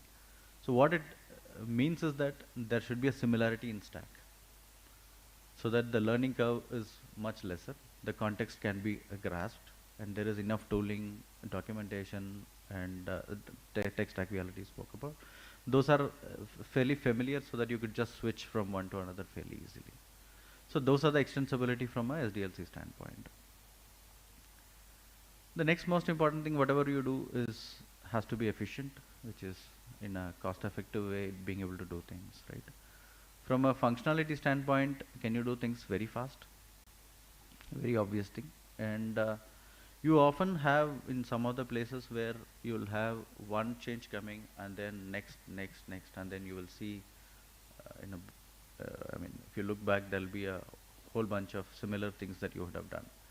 So identifying them and then being able to tool for that so that it is like fairly easy. Essentially, we call it operationalization so that it is you're able to handle order of n purely with an operational process as against having to do things from a developer standpoint. Then, yeah, I think the last bit is more for seniors. So, efficiency is also about being able to do things with a lesser skilled people. In the sense, if you are involving for a small or big, depending on the size of the problem, if you're involving an architect to do or a senior lead to a very junior who is able to do, obviously there is an efficiency improvement right there, you can see it. From a non-functional standpoint, there is definitely the cost of infra that stands out, which you can very well connect to, all of us. And there is an underlying stack which is used that has to be optimized in a way that how you do things, can we do it in a fairly optimized manner and stuff like that. Then often there is this trade-off of monolith to all the way to microservices or in between some domain services. You can obviously read about them to understand, but it is not like one size fits all. As in, if you are a startup where a 10-member team is there, a monolith may be a good idea, but there is a clear bit of segregation of who does what and how much of segregation even done in the modules as well would help us address the cost effectiveness part of it. It obviously depends on the company. There's no silver bullet there. And as you scale, it's not like it's a one-way journey. You would scale up and down, right? So that they're again folding in and out depending on the business needs in terms of services, in terms of the footprint that you have. That's again an efficiency improvement from a non-functional standpoint. From an SDLC standpoint, it's like pretty interesting again. So they're cutting unwanted fat, and avoiding distraction. Technically, from a dev or team, devs or teams, right?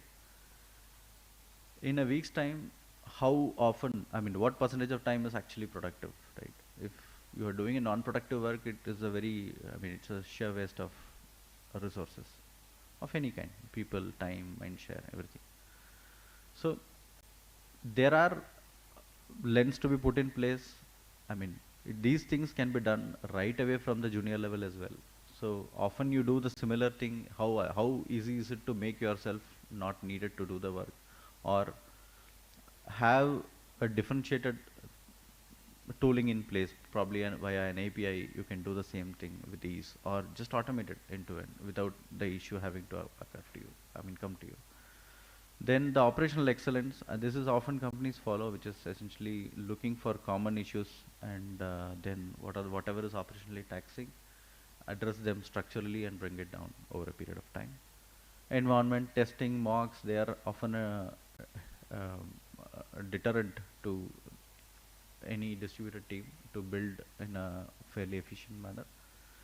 There are tools to help you with it, and just adapt that and probably look for efficiency improvement in any other pivot as well, which is not listed here, but then SDLC is one of the very important pivots as well. Yeah, so just coming back to the platforms, these are just a bunch of requirements that I spoke about, but there may be many other requirements as well. So the key thing is to be self-critical in whatever period that you are comfortable with. It could be 3 months, 6 months, or whatever that may be, but just be self-critical, identify the gaps and these pivots, what needs to be done. Participate in what needs to be done, and be it on the business side or be it on the technical side as well, which will help you grow from maybe a junior engineer to a mature engineer over time. And be part of the, like I said, business and product, you need to have closer understanding first, then collaborate with them, which will make yourself involved. First, it could just be on the lines of why we are doing that, and slowly you will start contributing in a manner that is more productive for everybody, and problem solve for all the gaps that you identify, work out a plan and basically build towards that. And none of those things come without learning, and basics, fundamentals remain the same. It doesn't change for anybody. It could be from any industry. Any industry in the software development, the basics remain the same. Design principles, there is no get out of that. You will end up going back in circles and probably reach on the same spot again if you don't know. And solid design principles is, like I said, it's a principle to do certain things, and there are different principles as well. But then design patterns are like a golden Bible. I mean, you cannot escape from that. Whatever you do, the Clean Code is a very great series and a book that you can all read, which will help you at least, which will help you get better in your coding practices that you follow. It enforces both practices as well as the coding styles that you need to follow, which will make you very successful. And this is one thing that is probably new, the architectural patterns. There is a very nice bunch of things listed in the Microsoft website, which will help you build in cloud all the common patterns that you might end up having. So you can learn about it, and yeah, it will help you do whatever you want to do. Yeah, so that's all from my side. Open for Q&A, and we can take it forward.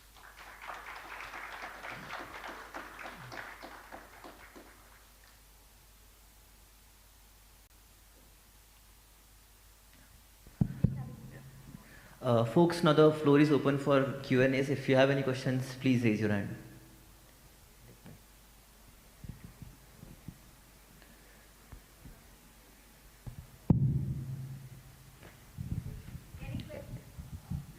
Okay.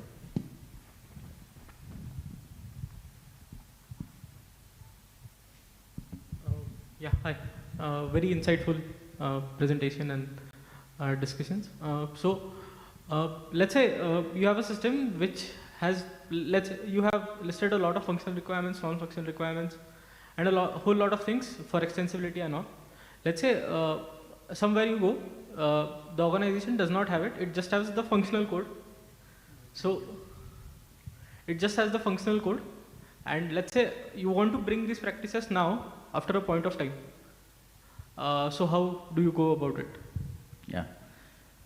Often it is not a clean slate you'll start with, and everybody goes through that. Yeah. And like I said, right, you need to identify on these pivots at least, you need to identify the key things that matter, which is a deterrent for a day-to-day work, or that will probably improve the efficiency by a multifold if you do that, right? And then look for a plan, work with whoever is the decision makers around the work allocation, and put up a plan around it. So to do all these things, it is important to stay put in a company for a reasonable time period, right? So that helps you at least gain the trust, and you are able to deliver with the context you acquire, right? So these two are fairly important. You earning the trust, and you say a couple of things that you say that matters the most. The benefit of the trust, you will definitely see it if you, if you don't have it. So that's really important, as well as this is going to be an incremental journey for sure, and it's not like you will be able to put up a plan. I mean, often engineers would have a perspective that you look at somebody else's code and the code is crap. I mean, that won't work. You have to learn, right? Yes. So your code, you would leave it at a certain stage, the other person would say the same thing. So you have to identify the key problems that matter, not from your perspective, but put the team's lens and organization's lens, and particularly business lens. That's extremely important. Good, thanks.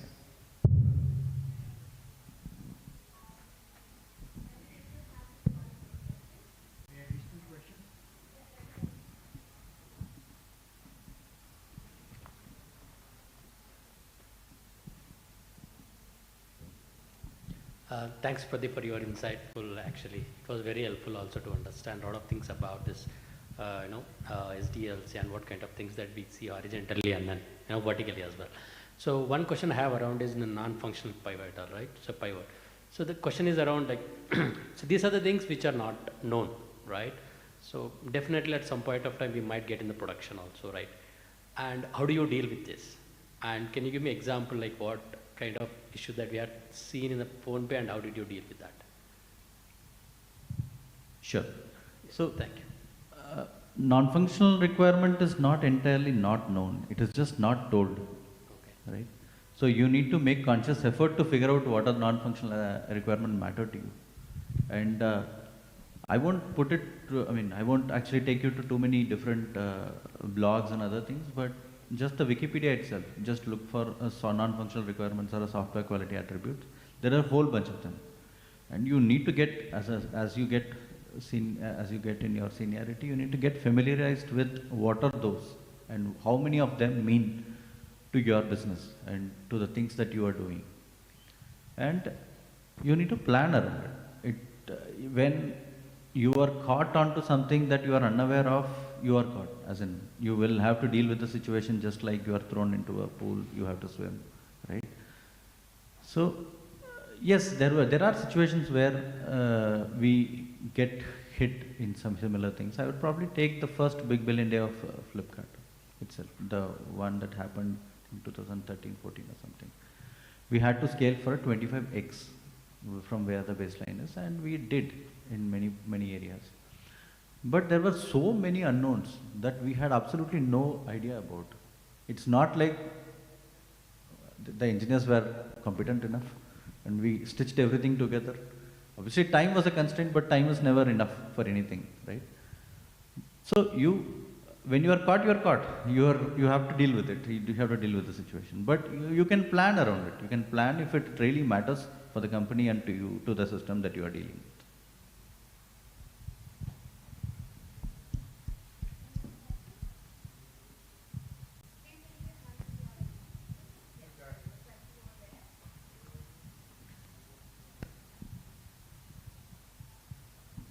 Hey, hi Pradeep, Ayush this side. So just wanted to ask you, like you've been across multiple businesses, let's say hotel booking to e-commerce and then crypto and now PhonePe. Yeah. So is it always the case that you have a fair idea about the business, or how do you do you challenge yourself to learn that business first and then tackle the tech, or does it sometimes happen that you have no idea about the business but you're just doing the coding part because that's what there will be a learning curve, just like a new technology, new language, there will be a learning curve, but you cannot isolate yourself from not knowing.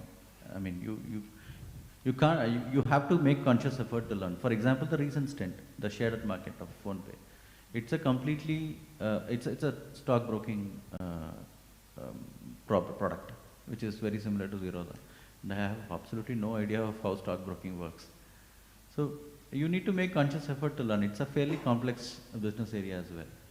So futures and options and a whole bunch of things around it, and how traders use it, how investors use it. There is a lot of nuances around it. You need to make conscious effort with the product team or those who are aware of it, who you need to understand, and probably there are enough details out there in the open forums as well to make yourself familiar with it first from a business standpoint. And there is always, I mean, just like a car company, let's say Volkswagen, or compare Volkswagen versus Maruti Suzuki, right? There are always the 10 things that any company can do, and not that everybody does those 10 things perfectly. There are trade-offs that are involved. What trade-offs are extremely important for your business? You need to understand that. You're not a decision maker around those trade-offs. I mean, there are some pivots that we'll play with, and some other pivots that competitor will play with. Like Volkswagen plays in reliability and safety. Suzuki plays on a different aspect, price and whatever other things, right? And not saying this is right or that is wrong. Both are right. Both have its own market. So you need to understand what those trade-offs are from the business standpoint, and then you need to take it along, so that it helps you in many of your technical decision making on a day-to-day basis and collaborate better with product and stuff like that. Just to follow up, so how do you understand the business? Like sometimes I find these tech meetings wherein there are senior folks involved, it's too jargonish, feels very out of place. So I think you should stop and ask questions. There is no easy way out. Probably not in that meetings. Maybe the meetings are maybe with the widespread people and stuff like that. But what you don't understand, you should ask. And not that very few people would be not willing to share or not willing to be answer, but most people would be helpful. But you need to make the effort. The first step has to come from you, that you need to make the effort. Yes, there will be jargons. There are a lot of things that we wouldn't be knowing. You need to make effort to understand. The better you understand the product and the business, the better you understand how to make money for the business, the better your product and the feature, the ability to build a product and feature is for you as a developer. Because if you experience the pain point personally, then you know how to solve that pain point. If you don't know how to solve that particular pain point. And that's why understanding about the business and probably as you grow in your role, sometimes speaking to your customers also makes you understand the business more better and how they use it. Yeah, thank you.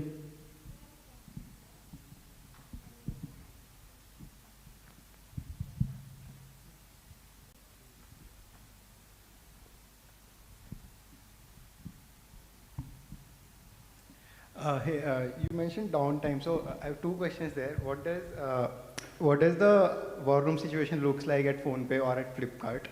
This is one, and second is how do you plan ahead for downtime? So is it just that you're gonna say I'm gonna horizontally scale or I'm gonna vertically scale an instance, or are there other nuances that we need to keep in mind, given that we have a fair amount of observability around the system? Great. So when I said you are prepared, right? You are prepared from specific aspects, in the sense you have a business continuity plan in place, which is when something fails, it doesn't fail in a way that like the entire thing would fail as a whole. It would fail at a component level. It could be a bad code that goes in, or it could be that the cluster that you've been maintaining gets into a state that is not easily recoverable. You switch between them. So those are the BCP control levers that you have.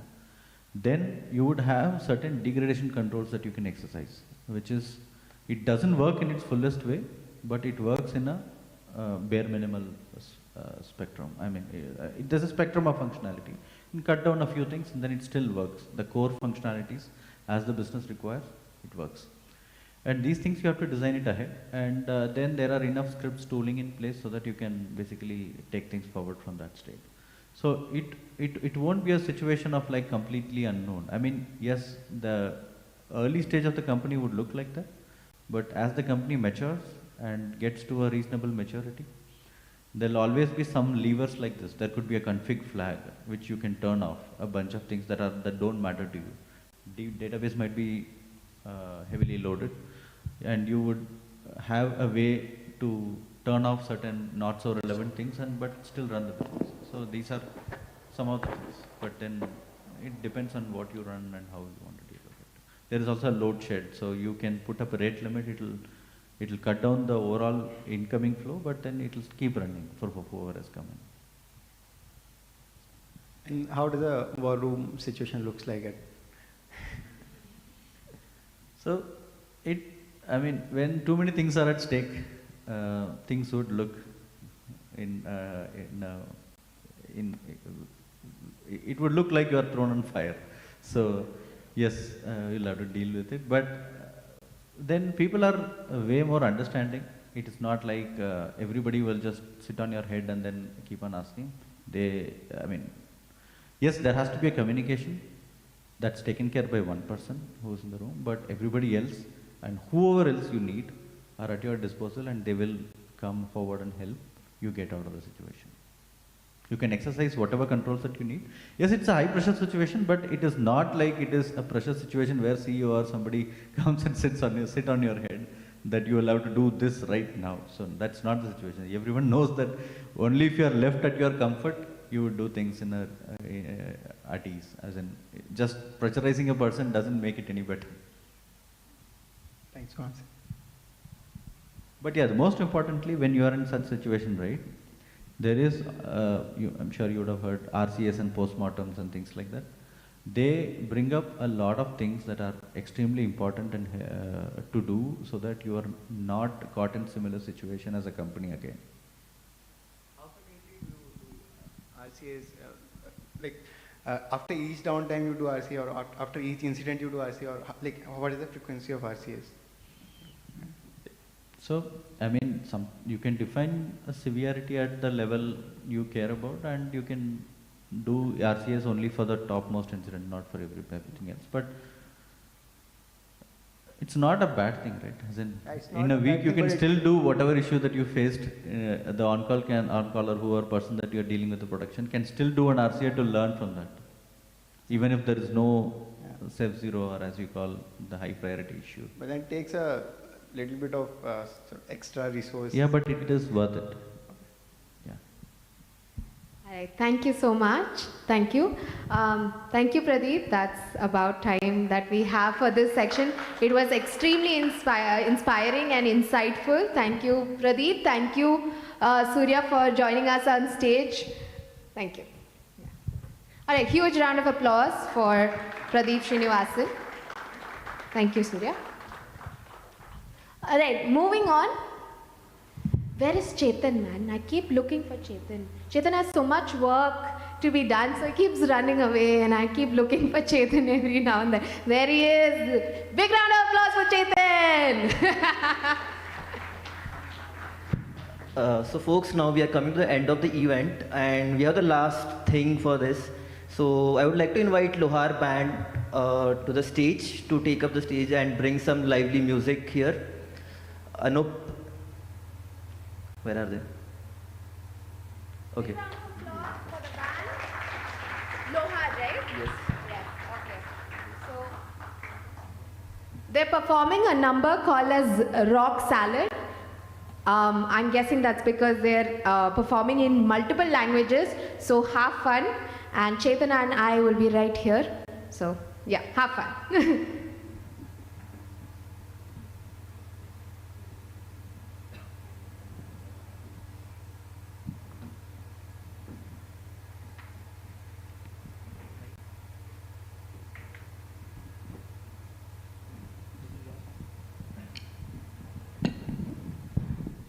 Check.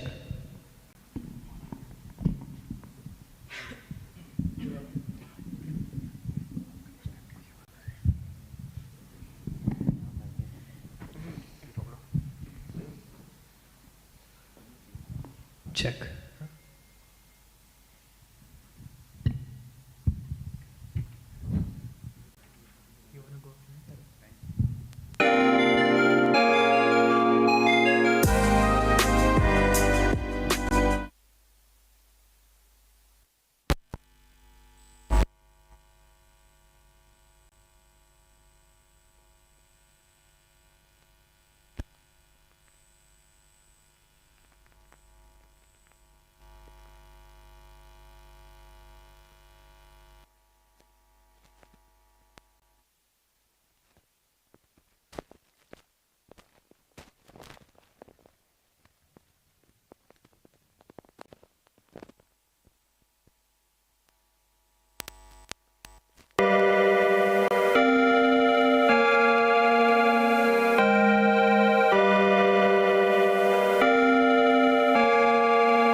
shooting the club.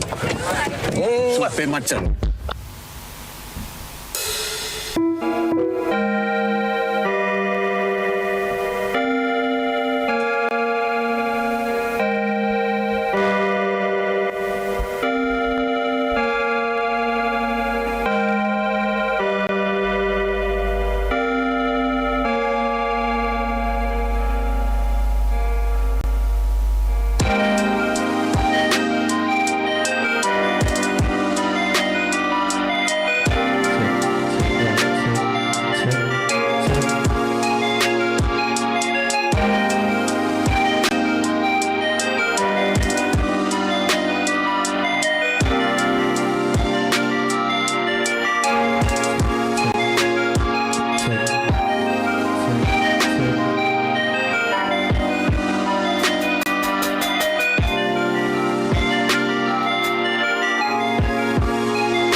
Check one, check. Hi, ladies and gentlemen. Hello. I think it's good evening, good night. So, we are Rock Salad. We are from Mysore, and we had been to Creo a few months back, and we are back here.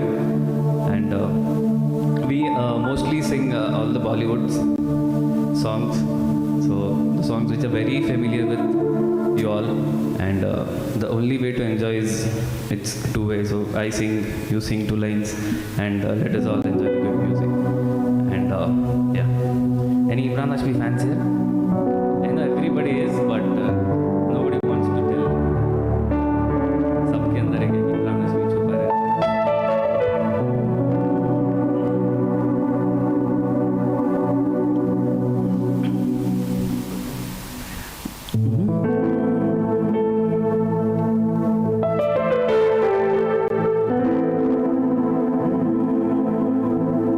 जब जब तेरे पास मैं आया, एक सुकून मिला, जिसे मैं था बनाया, वो वजूद मिला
And I see a lot of people just, acting while I lip sync. So, it will be good if you guys sing loud. Yeah, I know many singers are there. Yeah. And can you all come a little friendly? Can we adjust it a little? No, like if you guys are comfortable, you guys can.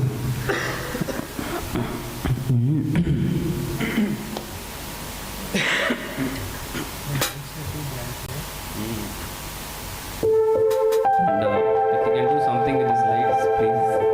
Lights are like too bright. Like this is, brighter than my future.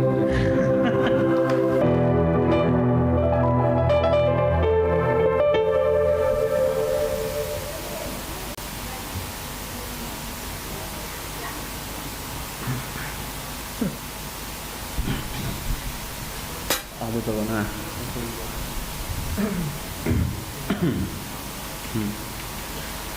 And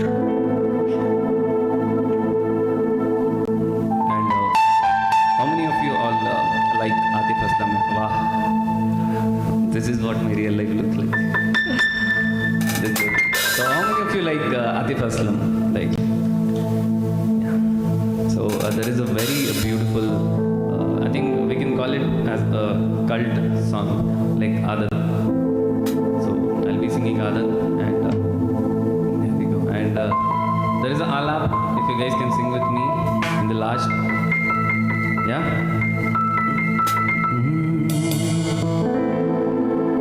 जुदा हो के भी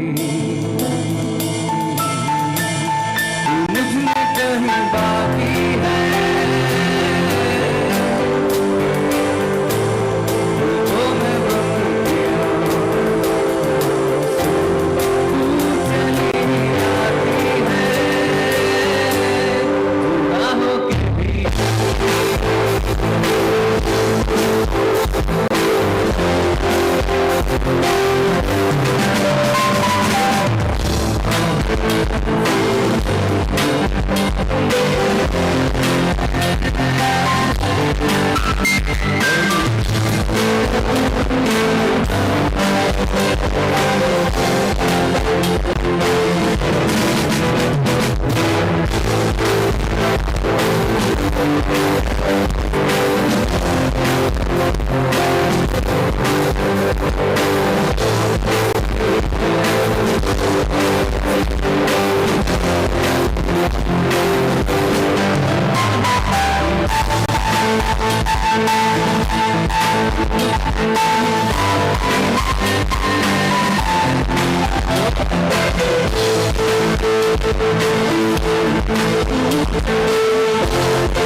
Thank you, thank you.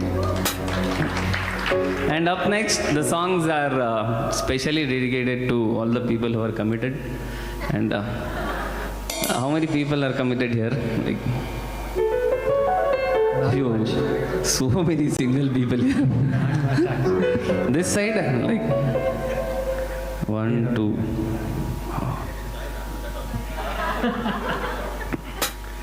Yeah. So, start.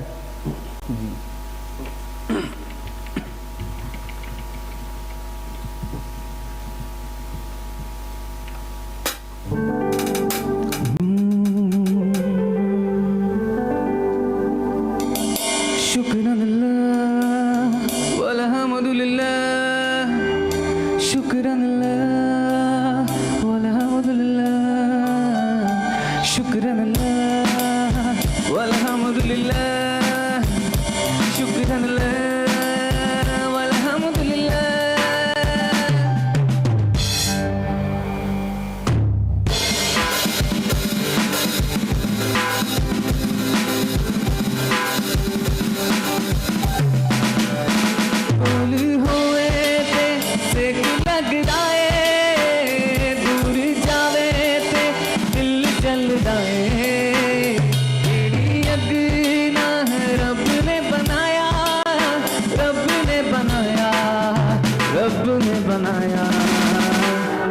सोना क्यों रब ने बनाया इतना सोना क्यों रब ने बनाया इतना सोना क्यों रब ने बनाया इतना सोना ओ इतना सोना इतना सोना इतना सोना मैंने तो धीरे से नींदों के धागे से बांधा है ख्वाब को तेरे मैं ना जहाँ चाहूँ ना आसमां चाहूँ आजा हिस्से में तू मेरे तुम एक मुसाफिर हो मैं राह कोई अनजानी तुम एक मुसाफिर हो मैं राह कोई अनजानी मन चाह बोल दे तो मेरे यार बात बन जानी रंग शरबतों का तू मीठे घाट का पानी मैं रंग शरबतों का तू मीठे घाट का पानी and did you all make new friends यहाँ पे आने के बाद you made friends and this song is specially dedicated to all those people who want to make new friends and who are already friends.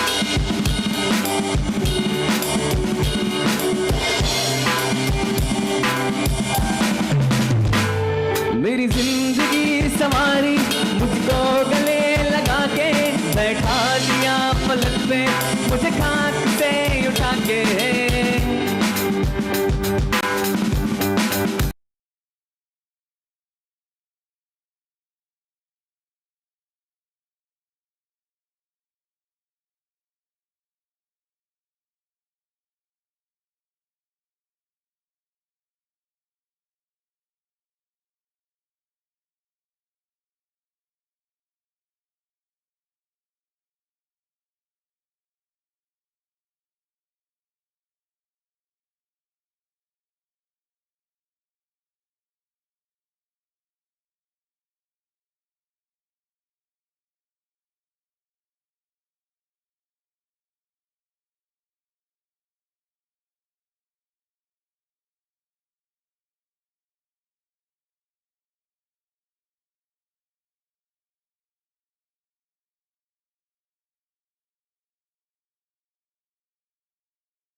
तो तुमसे करता है मेरा दिल भी कितना पागल है ये प्यार तो तुमसे करता है पर सामने जब तुम आते हो, पर सामने जब तुम आते हो, कुछ भी कहने से डरता है। ओ मेरे साजन, ओ मेरे साजन, साजन साजन मेरे साजन।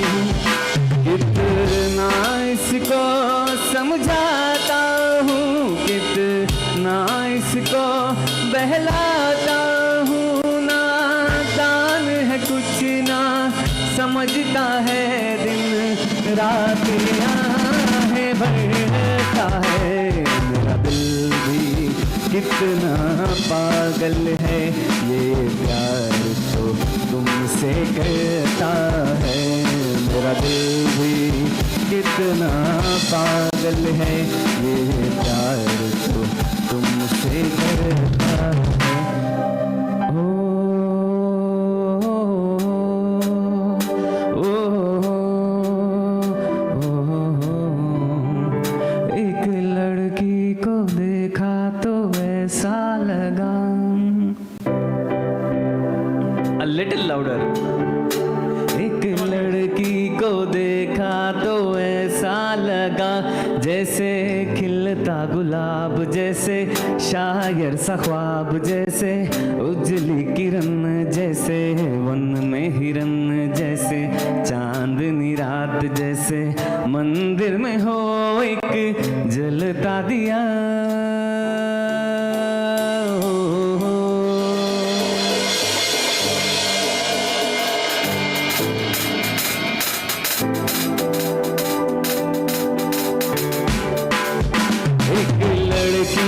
देखा तो ऐसा लगा, जैसे खिलता गुलाब, जैसे शायर सा ख्वाब, जैसे उजली किरण, जैसे वन में हिरन, जैसे चांदनी रात, जैसे मंदिर में हो एक जलता दिया।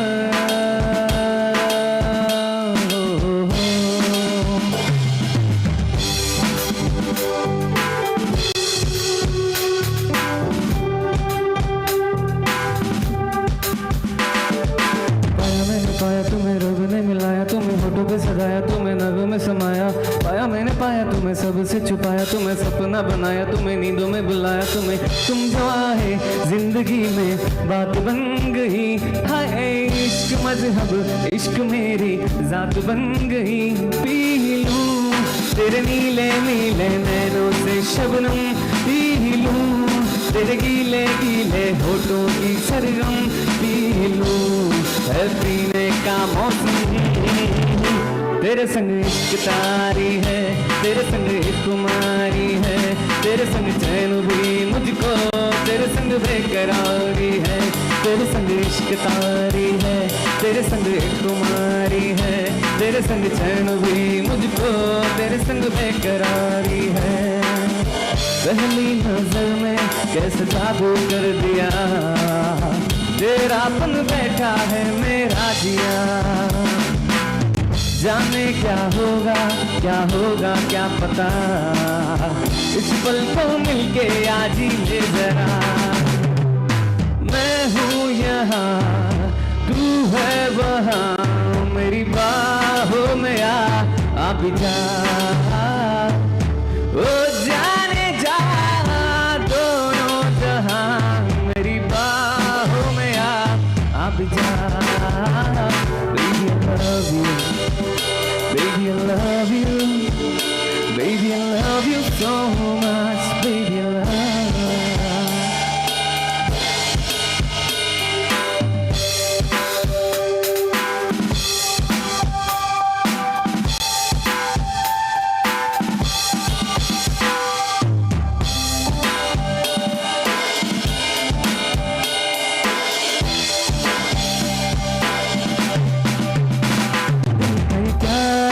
है जाने क्या कर गए, जैसे अंधेरों में तुम चांदनी बन गए। अरे चांद तारों को मशहूर इतना क्यों, कमबख्त इनसे भी खूबसूरत है तू। I love you, yeah, yeah, yeah, yeah, yeah, I love you. ये गजरा मोहब्बत वाला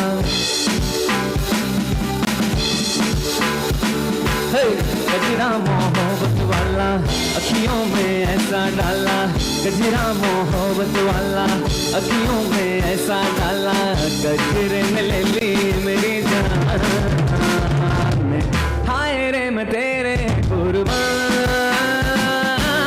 हाय रे मैं तेरे कुर्बान हाय रे मैं तेरे कुर्बान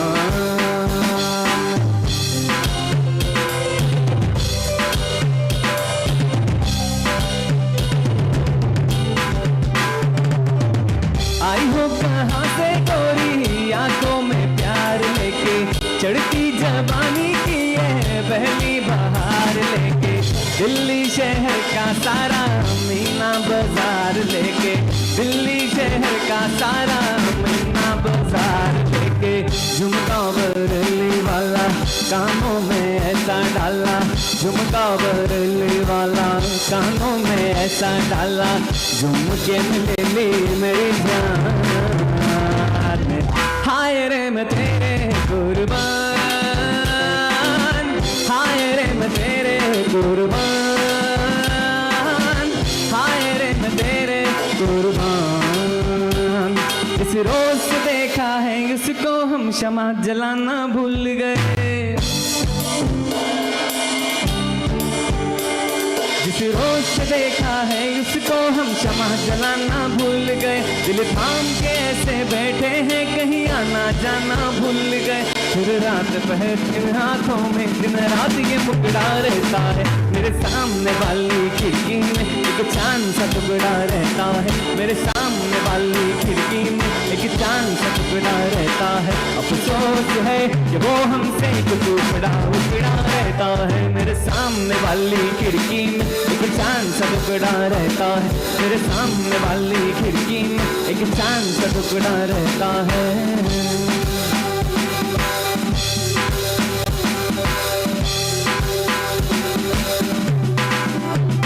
क्या हुआ तेरा वादा वो कसम वो इरादा क्या हुआ तेरा वादा वो कसम वो इरादा भूलेगा जिस दिन तुम्हें वो दिन जिंदगी का आखिरी दिन होगा क्या हुआ तेरा वादा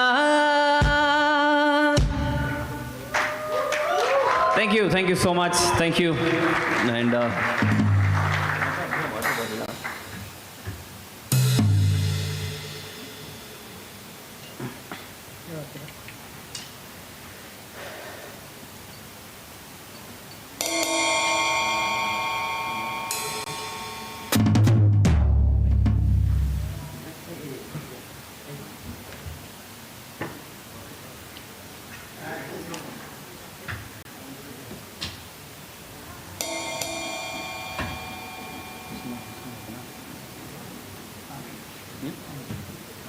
ಇದಿಲ್ಲ ಎಲ್ಲ ಹೇಳ್ಸ್ಬಿಡ್ತೀರಾ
देखो देखो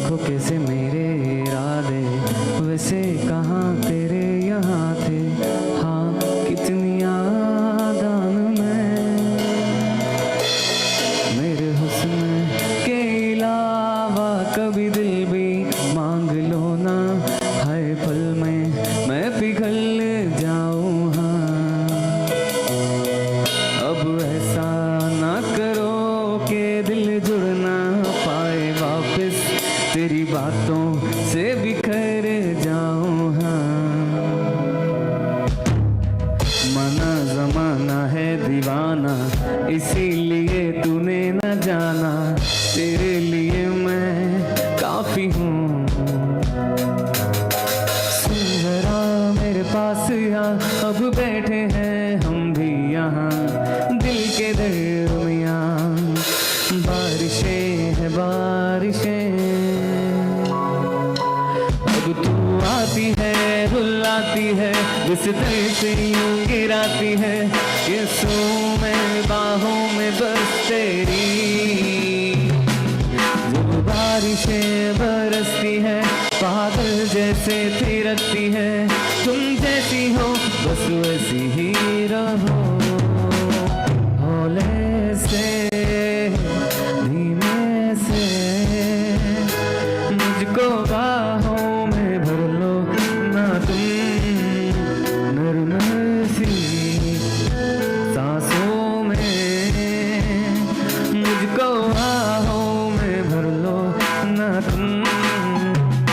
चलो जो मुझे तुम कभी खो न जाऊं मैं रात दिन, नजरों में एक लम्हा बसे, कह दो जो हरदम एक बार फिर हो बस तुम मेरे, नजरों में एक लम्हा बसे। आओगे तुम कभी मेरी जान कह रही, गाएगा ये समा गाएगी ये ज़मीं, बदलेगा ये जहां गाएगा आसमां। आओगे तुम कभी मेरी जान कह रही।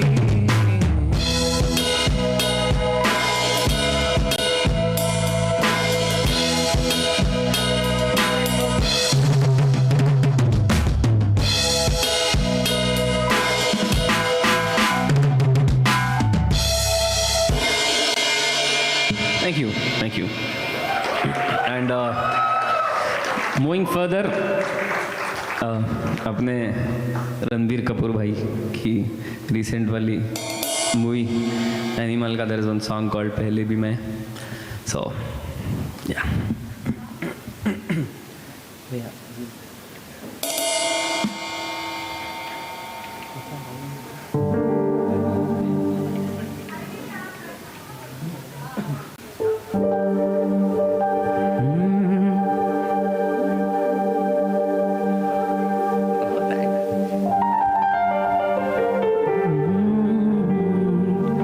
पहले भी मैं तुमसे मिला हूँ, पहली दफा ही मिल के लगा,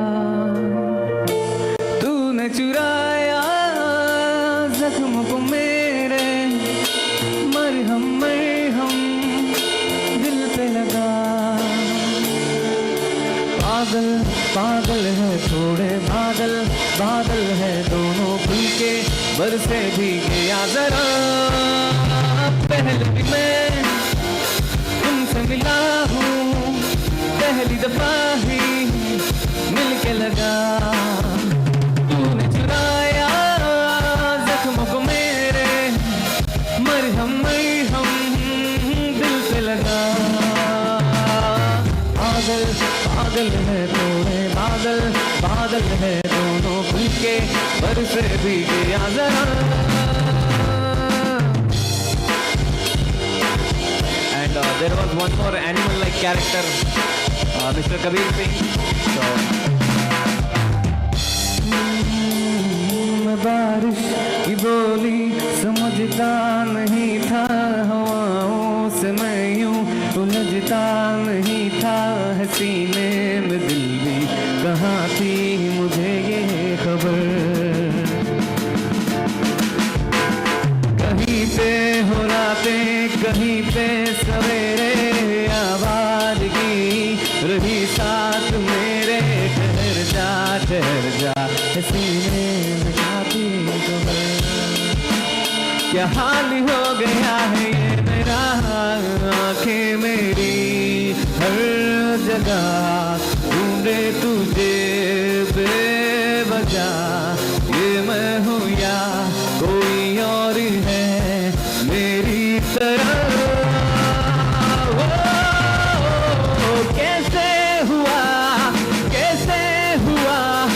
इतना जरूरी कैसे हुआ, कैसे हुआ, कैसे हुआ, तू इतना जरूरी कैसे हुआ।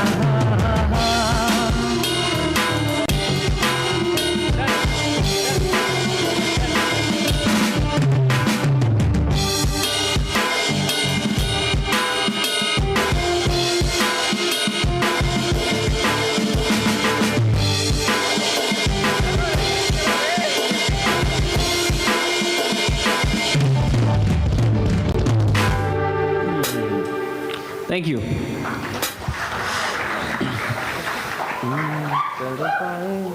you. Thank you so much. Thank you. And this song, I'm not going to sing it alone. So because सबने एक ना एक बार तो प्यार किया होगा, sure, आदमी से नहीं तो किसी से भी. तो I want you all to sing this song. The song is Zara Zara.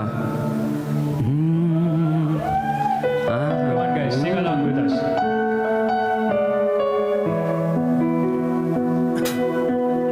तड़पाए मुझे तेरी सभी बातें, एक बार है दीवानी, झूठा ही सही प्यार तो कर। मैं भुला नहीं हंसी मुलाकातें, बेचैन करके मुझको मुझसे यूं ना फिर नजर।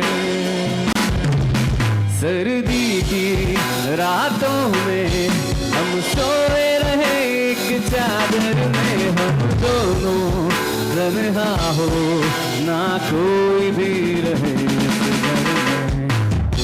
जरा महकता है आज तो मेरा तन बदन, मैं प्यासा हूँ मुझे भर ले अपनी बाहों में। जरा जरा महकता है आज तो मेरा तन बदन, मैं प्यासा हूँ मुझे भर ले अपनी बाहों में। मेरे सनम तुझको सनम दूर कहीं ना जाए, दूरी कहती है पास मेरे आजा रे।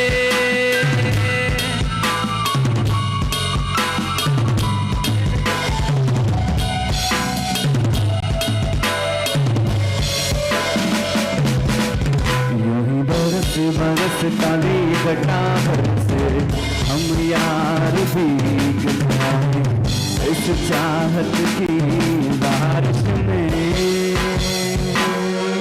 तेरी खुली खुली लटों को सुलझाऊं मैं अपनी उंगलियों से, मैं तो हूँ इस ख्वाहिश में।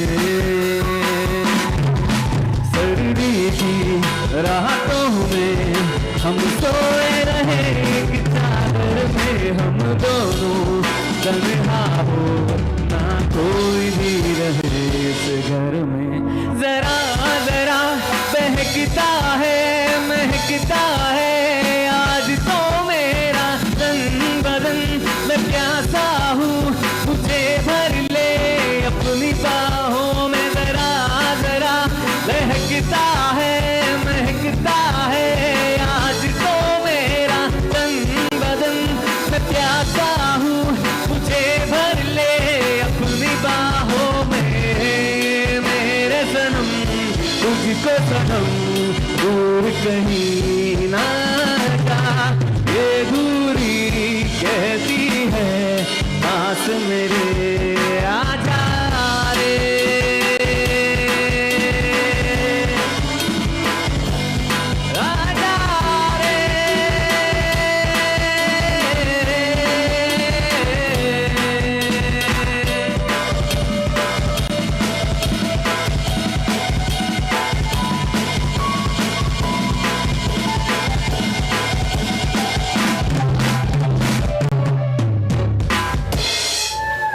Thank you so much. Thank you. And Mada, how do?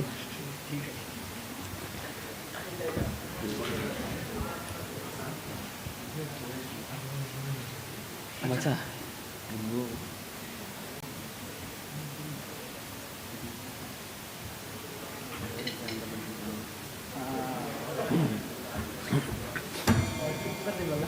check.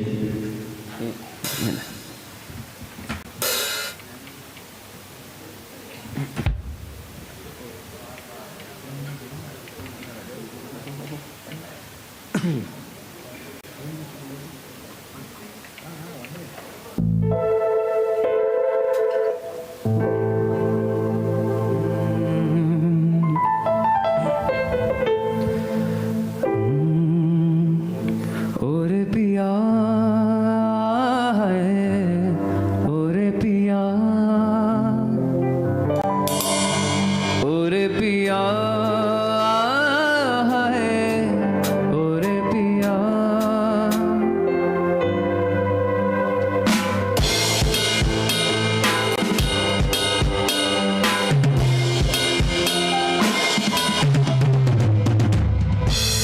उड़ने लगा मन बावला रे आया कहाँ से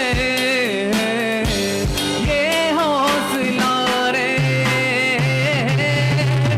और पिया है और पिया और पिया है और पिया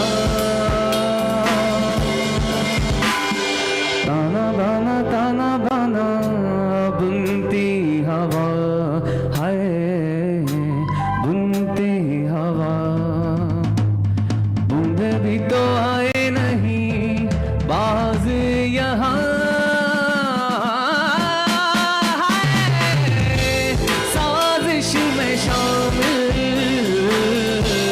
सारा जहां है हर ज़र्रे की ये इल्तिजा है और पिया है और पिया और पिया है और पिया ये दिल दीवाना दीवाना है ये दिल दीवाने ने मुझको भी कर डाला दीवाना मैंने उसके शहर को छोड़ा उसकी गली में दिल को तोड़ा फिर भी सीने में धड़कता है ये दिल मैंने दिल से उसे निकाला जो ना करना था कर डाला फिर भी आप उसी को करता है ये दिल दीवाना दीवाना है ये दिल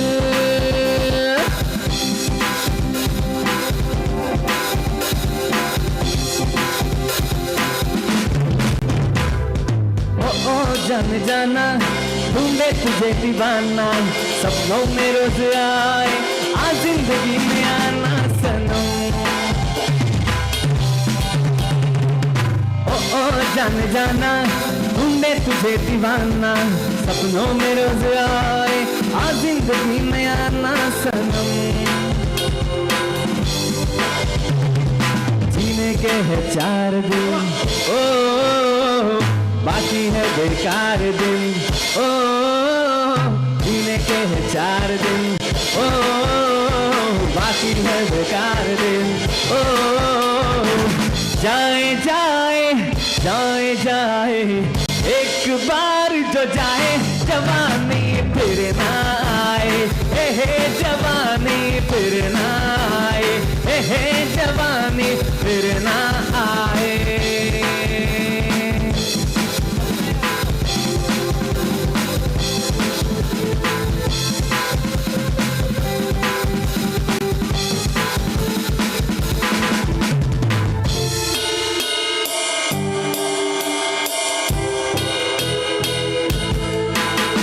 बचना है हसीनों लो मैं आ गया बचना है हसीनों लो मैं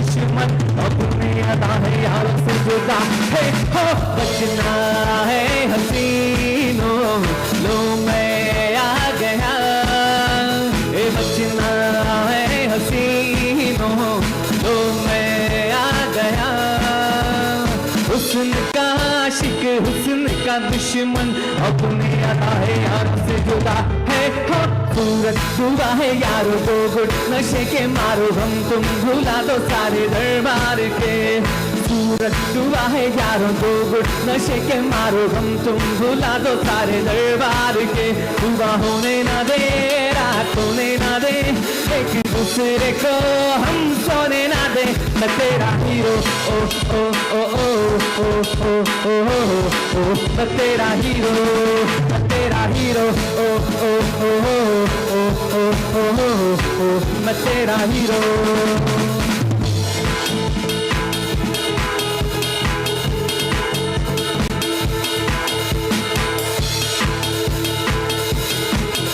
हरे राम हरे कृष्णा हरे राम हरे कृष्णा हरे राम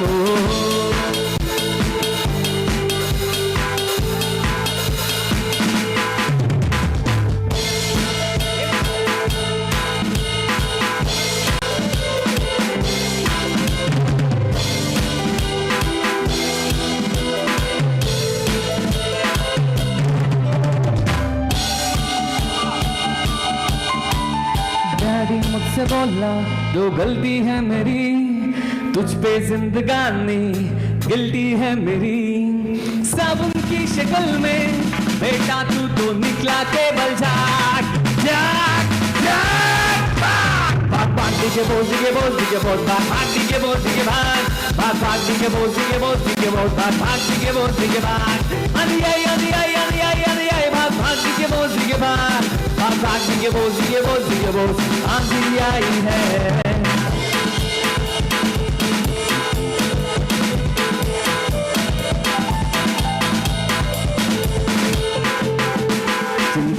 चिंता चिता चिंता ता चिंता ता चिता चिता चिंता ता चिंता ता चिता चिता चिंता ता साड़ी पसंद सा कभी मैच किया रे कभी तोड़ दिया दिल कभी कैच किया रे टच करके मेरे सपने टच करके वहाँ चंदी टच करके मेरे सपने टच करके दिल से दिल अटैच किया रे कभी छोड़ दिया दिल कभी कैच किया रे साड़ी के फॉल सा कभी मैच किया रे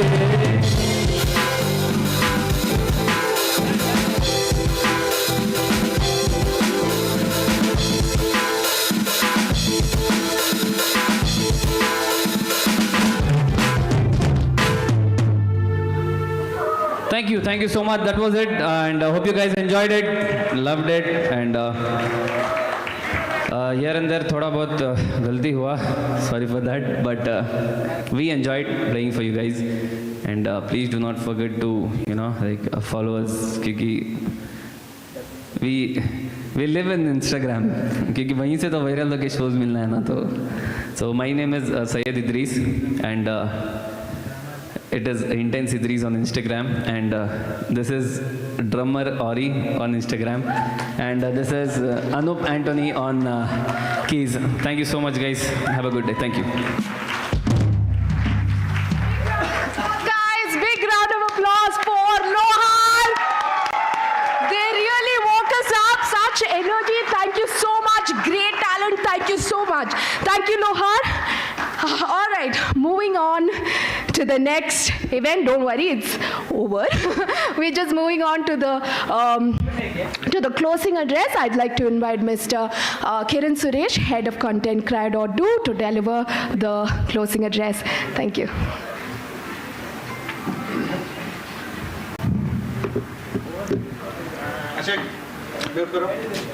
Okay, it's difficult to follow with that intensity, right? So on from rock salad to some real salad, but we have some real food as well, not just salad. So yeah, bear with us. But good evening, everyone. Thank you very much for joining us here, right? As always, it's great to interact with our alumni. We are completely online courses, so it's great to see all of you in person, right? And then we are really proud of what our alumni have achieved, right? I've seen some of you 4 years back, right? That's when we really started our offerings. And some of you have really made us proud in the industry. When you talk about cryo there, it feels really great as to what we've done. And this is a continuing process. The focus for cryo is always give the best content, right? Stay up to date, right? We are introducing some content which is starting with AI tools for developers. That's the new step in the direction that we eventually want to go towards. But then constantly updating our existing full stack, backend, QA curriculums as well, right? And some really good insights from Vasant, right, who touched upon whichever industry you're in. He was referring largely to the fintech industry, but being agile, understanding the business well, right, having that intent to solve problems, that's what finally matters, right? The need to network, have a good set of peers as well as mentors, that goes a long way in building all of your careers. I think that was added upon by Pradeep when he brought in, he dived deeper into what the daily life of a developer should be, which is where a lot of you are today, right? So some really good insights, some good questions as well, which he was able to answer very, very insightfully. But he eventually touched upon the whole need to, as you grow in your career, having that product sense, having that business sense, aiming for solving problems, right? Which is really what eventually it is all about, right? You have the core base skills of being able to code, right? Being able to explore, not being afraid to try new things, but constantly learning and growing, constantly upskilling. That is what today's IT industry is all about, right? Any industry for that matter, but more so the IT industry given the pace at which things change, right? Thanks to Vasant, thanks to Pradeep, right? Thanks to our core team, Surya, Krishna here. Thanks to all of you. We have our mentors as well. I'm told there's one table where the mentors are, but we'll talk, we'll catch up, we'll network more over dinner. Thanks to all of the cryo team members here. There's Rachel and Chetan who've hosted us today. They've organized, along with the organizing team, a great event. I hope all of you had a lot of fun, right? There's content, there's our engineering team, there's our delivery team, there's outcomes, right? All of us, the goal for us is to make sure our learners, our alumni are getting the best out of the cryo network, right? So thank you all. Hope you had a good evening. Let's continue networking over dinner. All right? Thank you.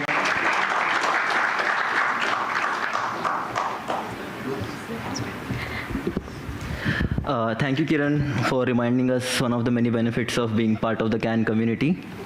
All right, so we have reached the end of Can Connect, an edition to inspire. From inspiring talks to fantastic music, we have had truly memorable time together.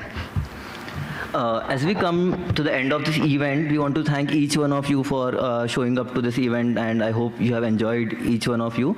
One last thing, we would like to have a group photo, so a small request, please come forward, everyone. All right, please come forward. Let's take a quick picture. Everyone. It won't take much time. Yeah.